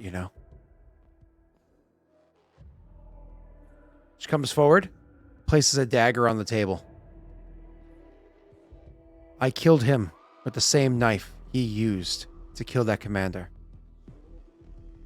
He's lucky. Sorry, he was very unlucky to have witnesses. Perhaps he should have thought his plan through a little bit more thoroughly. She bows and excuses herself to dry and change.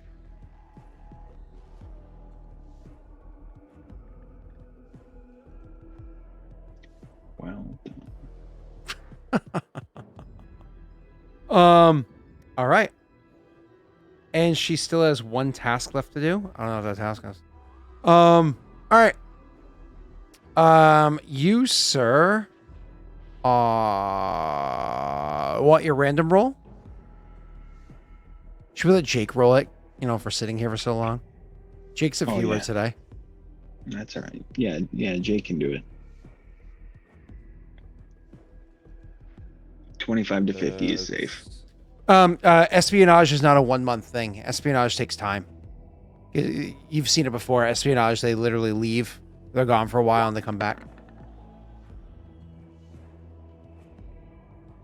All right, we're getting into action. All right. Jake, we're going to have Jake roll it through. Yeah, why not? All right, Jake. So an event is definitely happening. Nick, you can drop that down to a 25% moving forward. Jake, go ahead and roll for me so I know what kind of event we're having. Roll really high. Is it 100? Yeah. It is That means you get Vandals and you roll again. Give me a 99. Give me a 99. Give me a 99. Give me a 99, 98, 97. Give me one of those. Come on. Do it again, baby. Do it again, baby. 78. And the Dangerous Settlement event. Woo! Yes! Jake, baby. Roll again. I want to know what this Dangerous Settlement event is. Look, it's just roll. Look, you can't blame me. It's roll 20 balancing itself out, realizing now it is still Nick's turn. Oh, I hear your bullshit, okay? What am I rolling? You chose roll 20. You could have rolled 100. it in Twitch. Just saying. Another 100? Yeah, D100 again, sir. A 21 is occult activity. You have Vandals and occult. We'll just say they're the same thing. Which settlement does it take place in? Let me look at details about your kingdom. Corruption, crime, law, society, lore, danger. It's a Mother Jurda cult.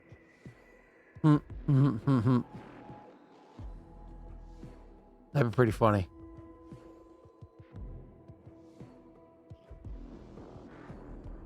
All right. Why don't we actually say it's like a Lothar cult? Because now there's water down here. Unnatural waters have pooled. You know what I mean? So it's like a Lothar cult, which is the god of water. You know what this cult is? I got a better one, right? Well, the martyr has just risen, right? It's a martyr cult, and they're being really nice to people and not listening to the laws, screwing shit over. All right. Oh, their vandal is like they like to climb across the highway during normal traffic times. They're chaining themselves to trees. They are. Stop hurting the crystals. Pretty much. So I heard about this square, and if you just kind of and if they're standing in the street, you just kind of run right over them. What's the name of that square? Anyone know? I'm sure. Something about 10 men, right? No? Okay. Almost sounds like cinnamon. All right, moving on. So let's do Vandals first. Oh, this makes me so happy, Jake. You're the best. Vandals, thugs and dissidents riot and destroy property. Attempt a loyalty check and a stability check. If you succeed at both, the Vandals are stopped before your kingdom takes any penalties. If you fail one check, blah, blah, blah, blah. And before we do that, we're going to... What was the other one again you rolled? It was cult. I like that one, Joey. That was good. Yeah, that's good. When I realized they were not members of Order of Tenzo. You just forget it. No, just wait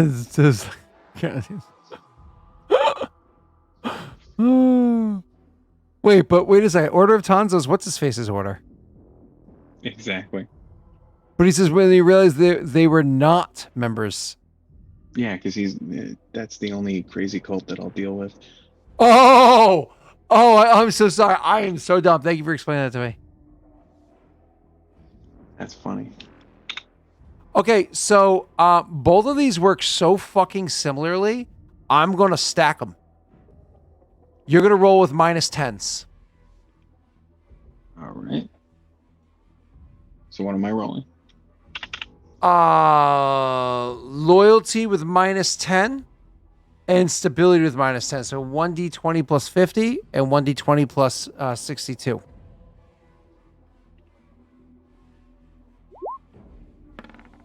Success.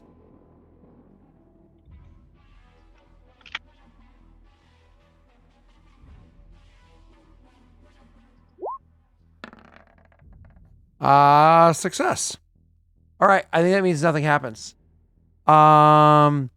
If both succeeds, disbanded before you take any penalties, or all sorts of bad stuff happens. If blah blah blah. If both succeed, stop before anything bad happens. You literally solve the problem before anything bad happens.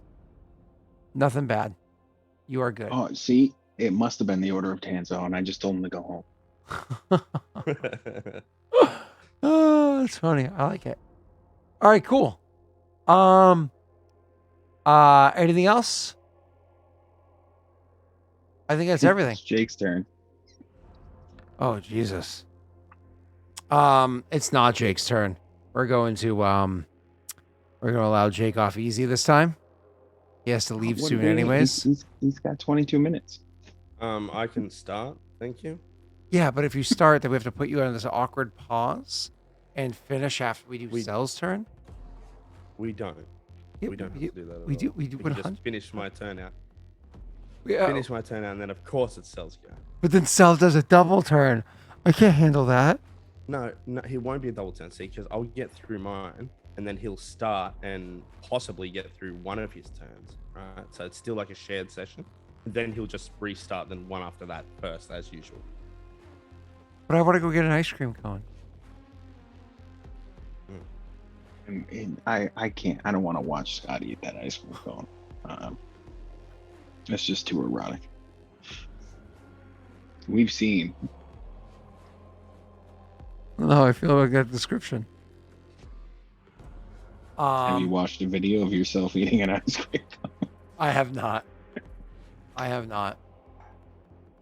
We actually I went don't to, mind. We can finish now if you we want. actually went to Alright. DQ earlier, Nick, and because Rory has never had like a dip, like a soft serve or dip on it. So we went to DQ and got that for her. We each got a different one. So Brittany got the cherry dip, which is fucking vile. It tastes like medicine, but she likes it. Rory got the chocolate dip, and I got the new berry blast dip or whatever they have, which honestly barely tastes like anything. It's like no flavor to it. And then I was like, wait, what the fuck? Dairy Queen is like for the small ass shitty soft serve, which is even ice cream. So legit a small was like $5. I'm like, what the fuck? That's crazy. I've gotten to the point in my life where I go to the ice cream places and I ask who their suppliers are for what flavors I like. And if they don't have what I want, I just won't get it now. There you go. I mean, I won't lie. It's just like gross. I don't know. But you know, I like going to mom and pop places. All right, Densho, you want to do your first couple rolls? Well, it's up to you. I mean, like, I've only got 20 minutes, so we can just. Yeah, we can get through at least phase 1. All right, let's go. Right? So upkeep phase. So starting first things first, you have unrest of 2. So you're gonna go ahead and roll your upkeep. Yeah. All right. Can you read out my numbers? 57 is control. Then Yep. 58, city sit, and 81. All right. Good to go.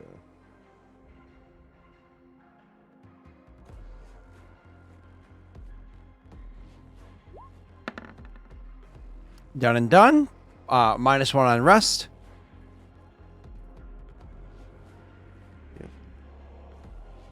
Oh, you never added that 8 BP from viewers into your bonus BP area, so I just put it there for you. You currently have 38 BP. Oh yeah, never mind. That's everything is something else. Never mind. Sorry. So you're down to 1 on rest now, yeah? Cool. Immediately after that, it is pay for your consumption. I believe you have 0 consumption. That's correct. Cool. And so we don't add or take anything away. 4 months remaining on consumption since you pay proxy. Okay, sure. After that is going to be fill vacant magic item slots. I imagine you have some. I do. Okay, let's figure it out. Who's rolling D100?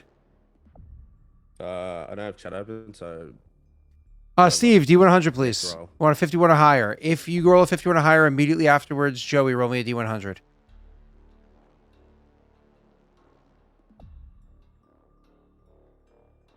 Okay, after Joey rolls, Steve, go ahead and roll again.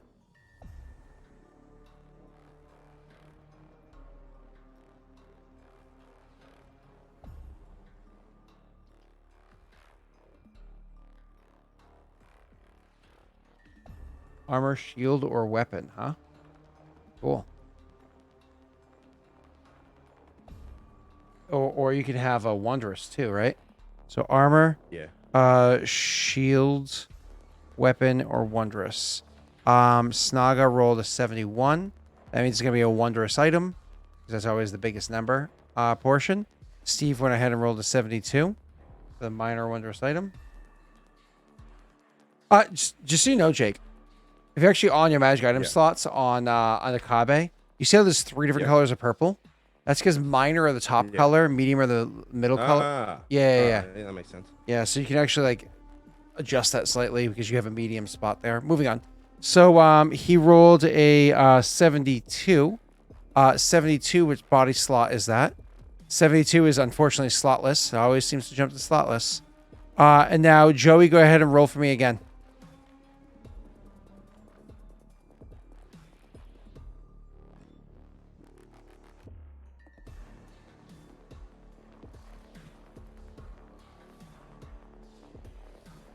Ooh.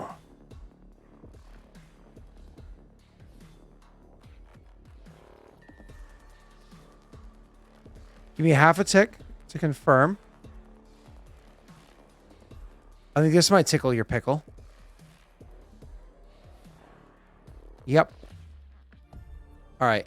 So it was between 2 different things. One of them is really funny because the joke I made about Jake earlier, that's incredibly accurate. It's called iron rope. It's more or less you get this flaccid bit of rope, but when you say the magic word, it becomes like solid iron. More or less, you give the rope the blue pill. But that's not what it is, or what makes sense, because it actually fits inside. It just barely squeaks inside the value of your nation, of your town. It's the most expensive thing that your town can carry at the moment. It's chime of opening. It's a hollow tube that when you ring it, it's like the knock spell. Yeah. Is it a consumable? 10 times. Okay. So how much is it? 3,000 gold pieces. I'm just gonna buy it now. Just flat out buy it? Yep. Okay. So don't even put it on there. You can just prove it to yourself. I'm just gonna toss the link into chat. It's not actually made out of mithril because we've never actually seen mithril in this world yet. But there it is over there. All right, moving on. After that is going to be modify unrest. You still have 1 unrest, right? Yep. And you cannot fail the loyalty check, so might as well roll it. You could have if you didn't pass the first unrest. Like your chance of failure literally just went away. Alright, that's a really enforcer.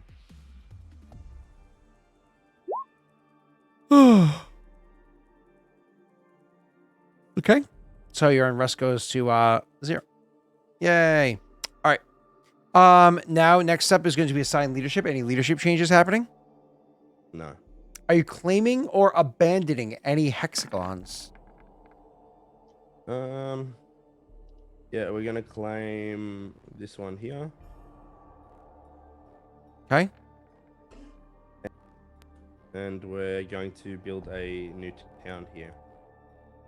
Building a town? a village or whatever they're called. Hamlet. I don't know. Really?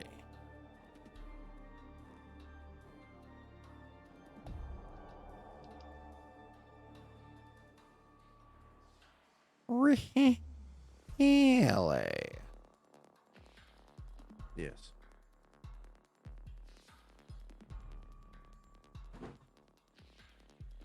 Okay. What are we calling this place, sir? Undefined as of right this second. Okay. New town. ... Controlled by all players. Everybody can see the name there. Okay.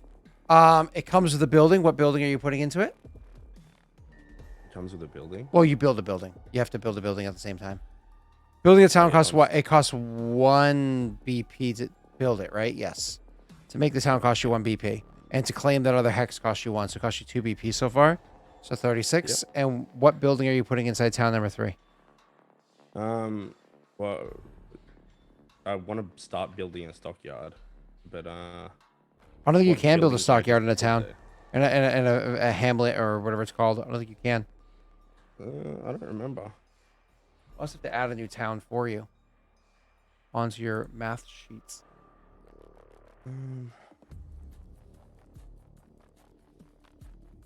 Is town 3 hidden? Stockyard is village.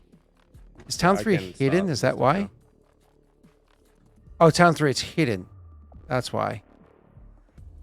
All right, so now we have it. We're going to call it unknown town for now. So that we can have it here. And it's going to be a village, or thorp, I should say. So now that you've deleted this, so this deletes. Delete. Delete. Delete. Delete. Delete. Delete. Delete. All right. Now that's done. What are you? I assume you want to just grab like the top left corner, to turn green. Yeah. Okay. And what's the first thing you're building? Just like a house? A stockyard. I can. It's a village. But you're not starting as a village. Remember, you're starting as a thorp. Do you start as a Thor? Yeah. I guess. I mean, a house. I suppose. Okay. So a house. A village is what? 5 buildings. So how much is a house? 3 BP, right? Yeah. Houses also get rid of 1 unrest. So are you sure you don't want to do something else instead?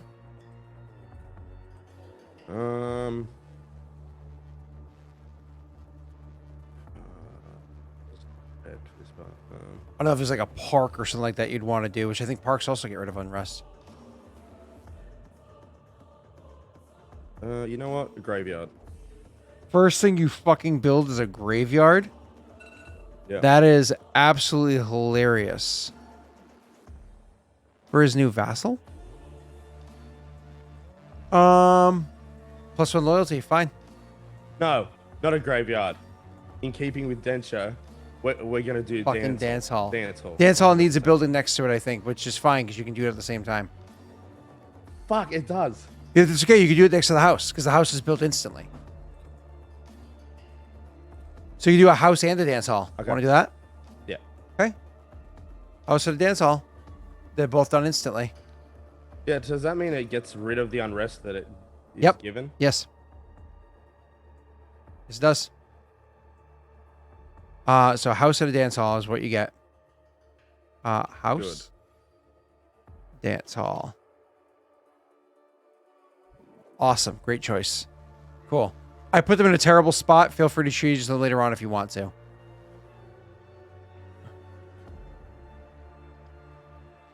Okay. And after that is going to be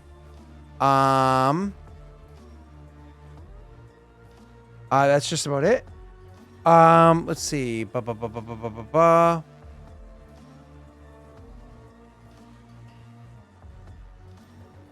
We did stuff a little bit out of order. So a house is 3 and a dance hall is 4. So you have to spend 7 more BP. So your 36 becomes 29. Okay, but again, we did stuff out of order. Were there any terrain? Sorry. That was the 7 BP was the buildings. Okay, yeah. We didn't terrain improvements, any of those? Yeah, we'll build a farm here. Right where? Oh, okay, I see it now. Right with your keep. Yep. You got what? One more desert, right? Yeah. So that's 6 deserts now, and you also got another district. So that's 6 districts now. So that increased your consumption by 2. You're gonna build a farm on the keep, which costs you 2 more BP, bringing you down to 27. You've only done 1 terrain improvement so far, so you can do more if you wanted to. I think we'll leave it there as of now for training improvements. Okay. And that extra farm gets rid of your 2 consumption that you just made. So your consumption stays at 0, which is sexy. All right. So no more buildings now we have to do. So buildings that were already in place. So Kabe. Okay, so Your noble villa in Kabe costs 3 and it's done. Yeah, didn't you already take the 7 off? That was for your first town. Sorry, that was for the town you just made. Oh, okay, yeah. All right, Yeah. all right, yeah. So technically that town cost you 8 in total. 1 to build the town. Yep. 3 and 4. Yep. Good. So your noble villa was just finished. So I'm adding a noble villa to your list down below so take 3 off for the noble villa, okay? Yep. Which I think brings you to 26. Okay, after the noble villa, take 4 more off for your theater, which still has another month left. I think brings you to 22. Anything else in here being built? You also have the Throne Noble Villa. Is got 1 more month left. Yep. I'm not paying for that though. I paid for the mansion cost. Yep, inside of Throne, correct. Which I have that kind of mentioned off to the side. And that is that for this town. Now let's go over to Nochi. Nothing going on in Nochi, but we did have an event which I have to build a luxury store this turn, which just became 50% discounted. So Build with it where? We're gonna build it In Kabe, right? Yeah, in Kabe. It has to be next to a house, doesn't it? Does it? Does it luxury store? I could be Probably mistaken. does. Let me have a look. Luxury store. Yeah, 1 house. So you have to build a house at the same time. Oh no, you have tenements down there to fiddle with. Yeah, I do. Yeah. So we are going to build it here right now. There. Okay. Did anybody? Oh, how long does it take to build this? How much does it cost? It takes 4 weeks. But I'm using my one of my followers' abilities to double the speed, which doubles the cost, and it's discounted. So instead of 7 for 4 turns, it's 7 for 2. So same speed. Okay, gotcha. So there's 1 month left. So spend 7 right now. Yep. Why is it being weird? 7 BP 1 month. Okay. Awesome. And it's just a one square thing, right? Yeah, it is. Okay. Any other buildings? Nope. Okay. So that's it for buildings. That's it for terrain improvements. That's it for claiming hexes. That's it for making settlements. This brings you down to the bottom of this phase, which gets you to are you doing anything with the armies? I think you actually finally got them, but failed to train them, right? That's correct. I have to redo the training. Which costs you, I think, 14 BP, half. right? It costs half 7 now because I failed. That's right. So 7 BP and the DC. Do you have a bonus to the DC or no? I do, but I don't remember. Kingdom Notes. Training. Number of fails. You failed once or twice? Yep. once. Okay, so then it's going to cost 7 BP. And you have a plus 66 against a DC 59. All right, it is going to be a only 5 for this because I'm using the last of Urzog's money. Okay. He has 2 left. So I'm going to bring you down to 10 in your treasury. And you're going to go ahead and roll with a plus, I said, a plus 66 against a DC 59. If you fail this, we're all going to point and laugh at you. Yeah, you said this last time. What is it? Die 100. What is it? 1d20. Plus Yeah. 66 against a DC of 59.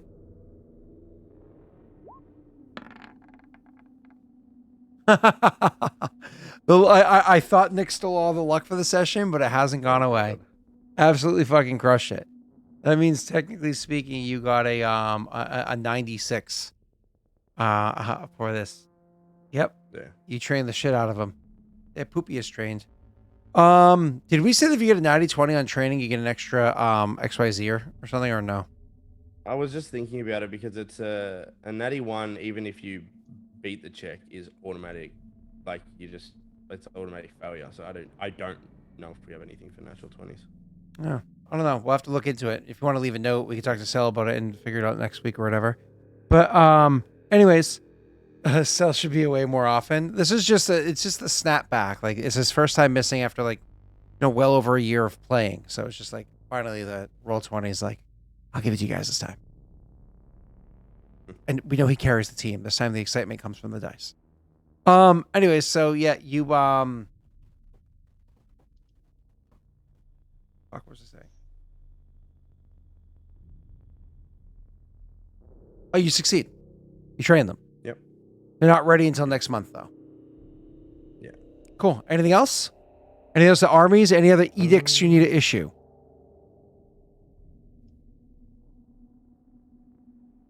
Let's have a look.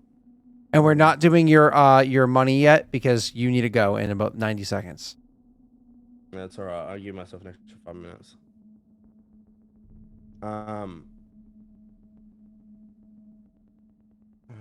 What could I do? Let's do an espionage edict. How much does that cost? Espionage edict. Espionage edict. Depends on what you're doing. What are you doing? I want to find out information about Zinquin.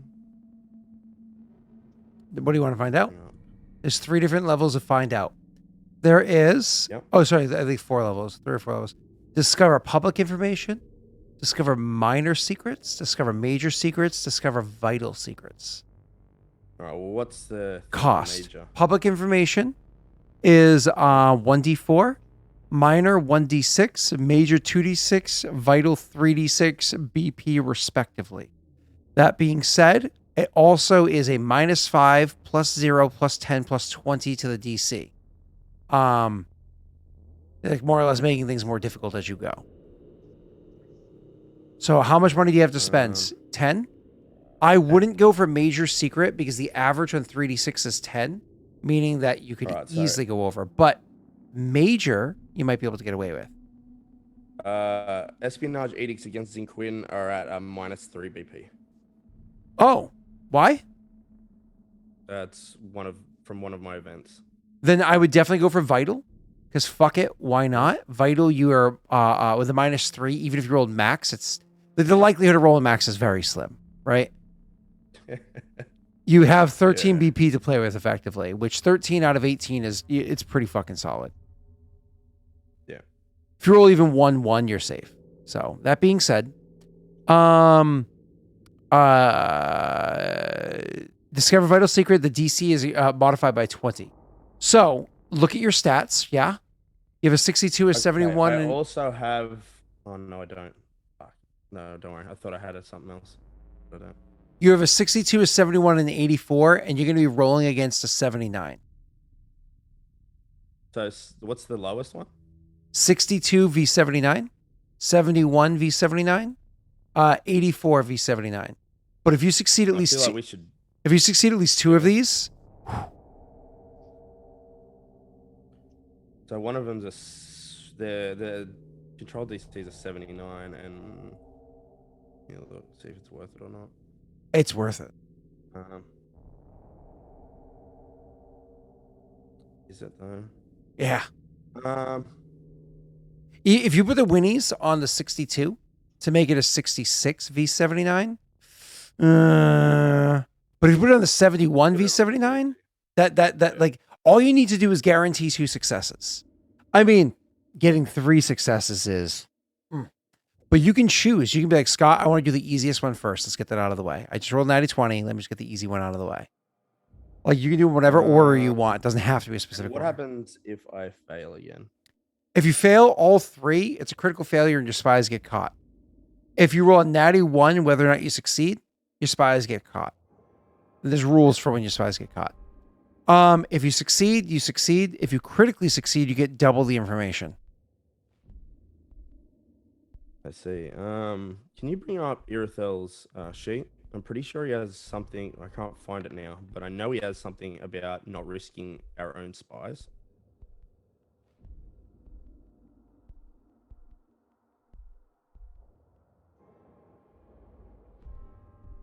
It's friends in low places, but that doesn't count. All right, I So just that got pulled doesn't up. count. Friends in low places. Irithel knows a few unsavory people in the northern clans. Oh, yeah. His level is high enough to discover major information. Yeah. He's not high enough to get vital. That's higher level.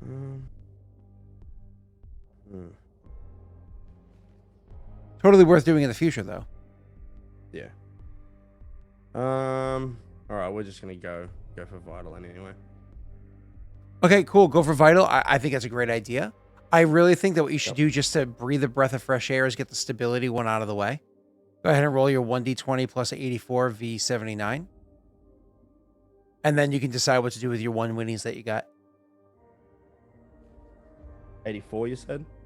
84. Yep. Oh boy. Thanks, John. All right, what's the next one? Oh my god, you rolled a natty 20 before that. That was supposed to be the low roll. Oh my god, that sucks.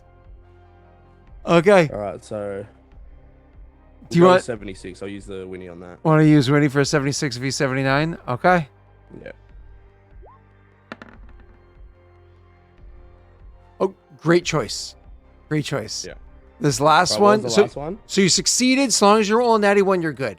It's a plus a 62 V79. If you crush it with a great roll, or if you don't roll natty 1.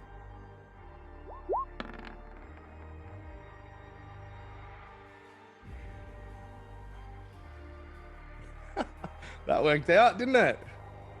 I'm going to need a week to figure out the 2 bits of vital information. Yeah, you're good. Yep. So why don't we call the session here so you can go get the kiddos, the puppers from school or whatever. And wow. Oh, apparently I get a Boomtown. Why do you get What is it, Boomtown? Shall we? From that would be when it's finished, right? When the luxury store is finished. Yes, but it's not done yet. So, yes. All right. All right, cool. Well, I will see you next Wednesday morning, sexy boy. Yeah. Otherwise, cool. All right, well, welcome back. Jesus. Apparently we need to take a couple weeks off every once in a while, huh?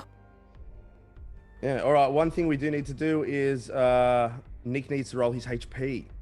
I think next His time level. we take a couple weeks off, we're going to come back. The first thing I'm going to do is start attacking you. Oh, 90-20, 18, 17, 90-20. All right. And you need to poll for the hype train. But I will go, and I will see you Wednesday. We can pull for the hype train next Monday to get out of the way. But in the meanwhile, right. Nick, you get out of here. Nick, go ahead and roll your health points, and then we'll end this. Yep. Because everything's all fucked.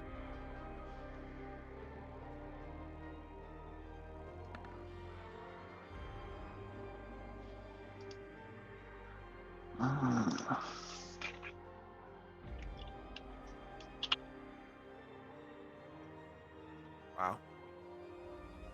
There's so many, Wow. so many 20s this round. That's crazy. Absolutely crazy. Actually, this might work better if I did something like this. Just while we're trying to finish this up.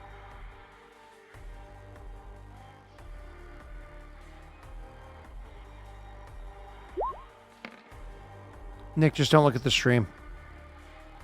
All right, rule of 4. For your health, what do you get for a modifier? And does anybody want to offer him a Aid of the Martyr to give him a reroll? What's your modifier to that, sir? Chicken right. And I think there's a button that actually rolls your health points for you. Like you could actually press hit die or something like that on your sheet. You can for 5e. I'm pretty sure you can for Pathfinder. It's possible, I'm sure. I get a +2 to that. So Yeah, you click the button that says hit points.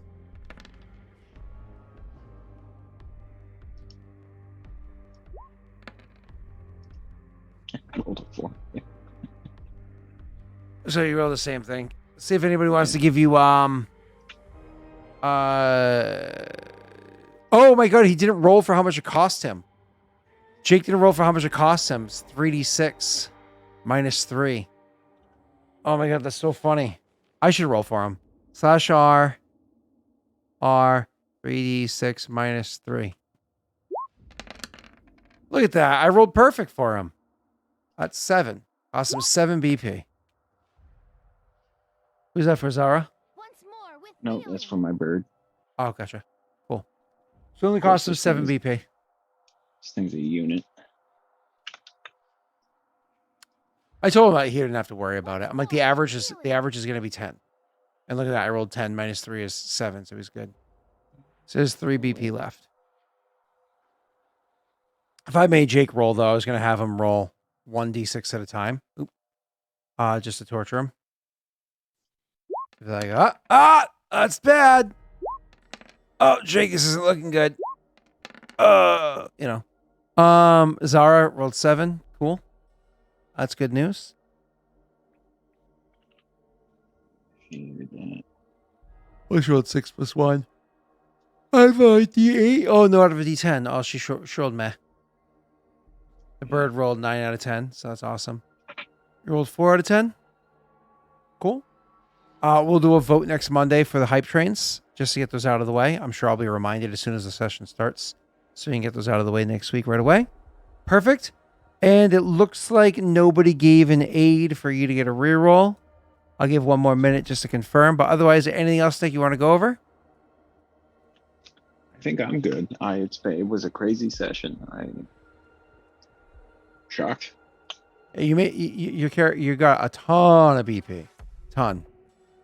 Which is needed. I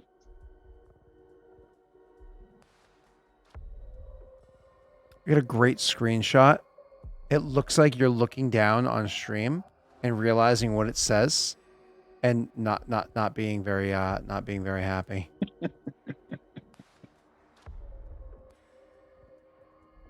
second.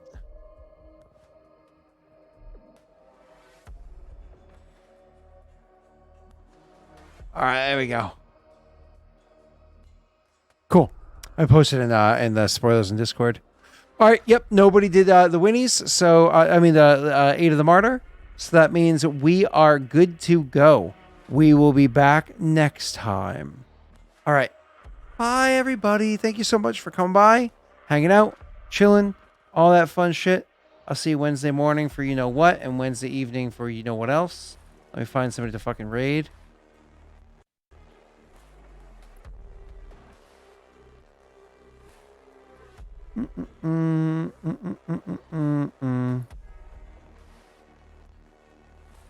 Rating. Bye, everybody. Let's go raid a person. Bye, bye, bye, bye. Bye. Bye. I never press the overlay change.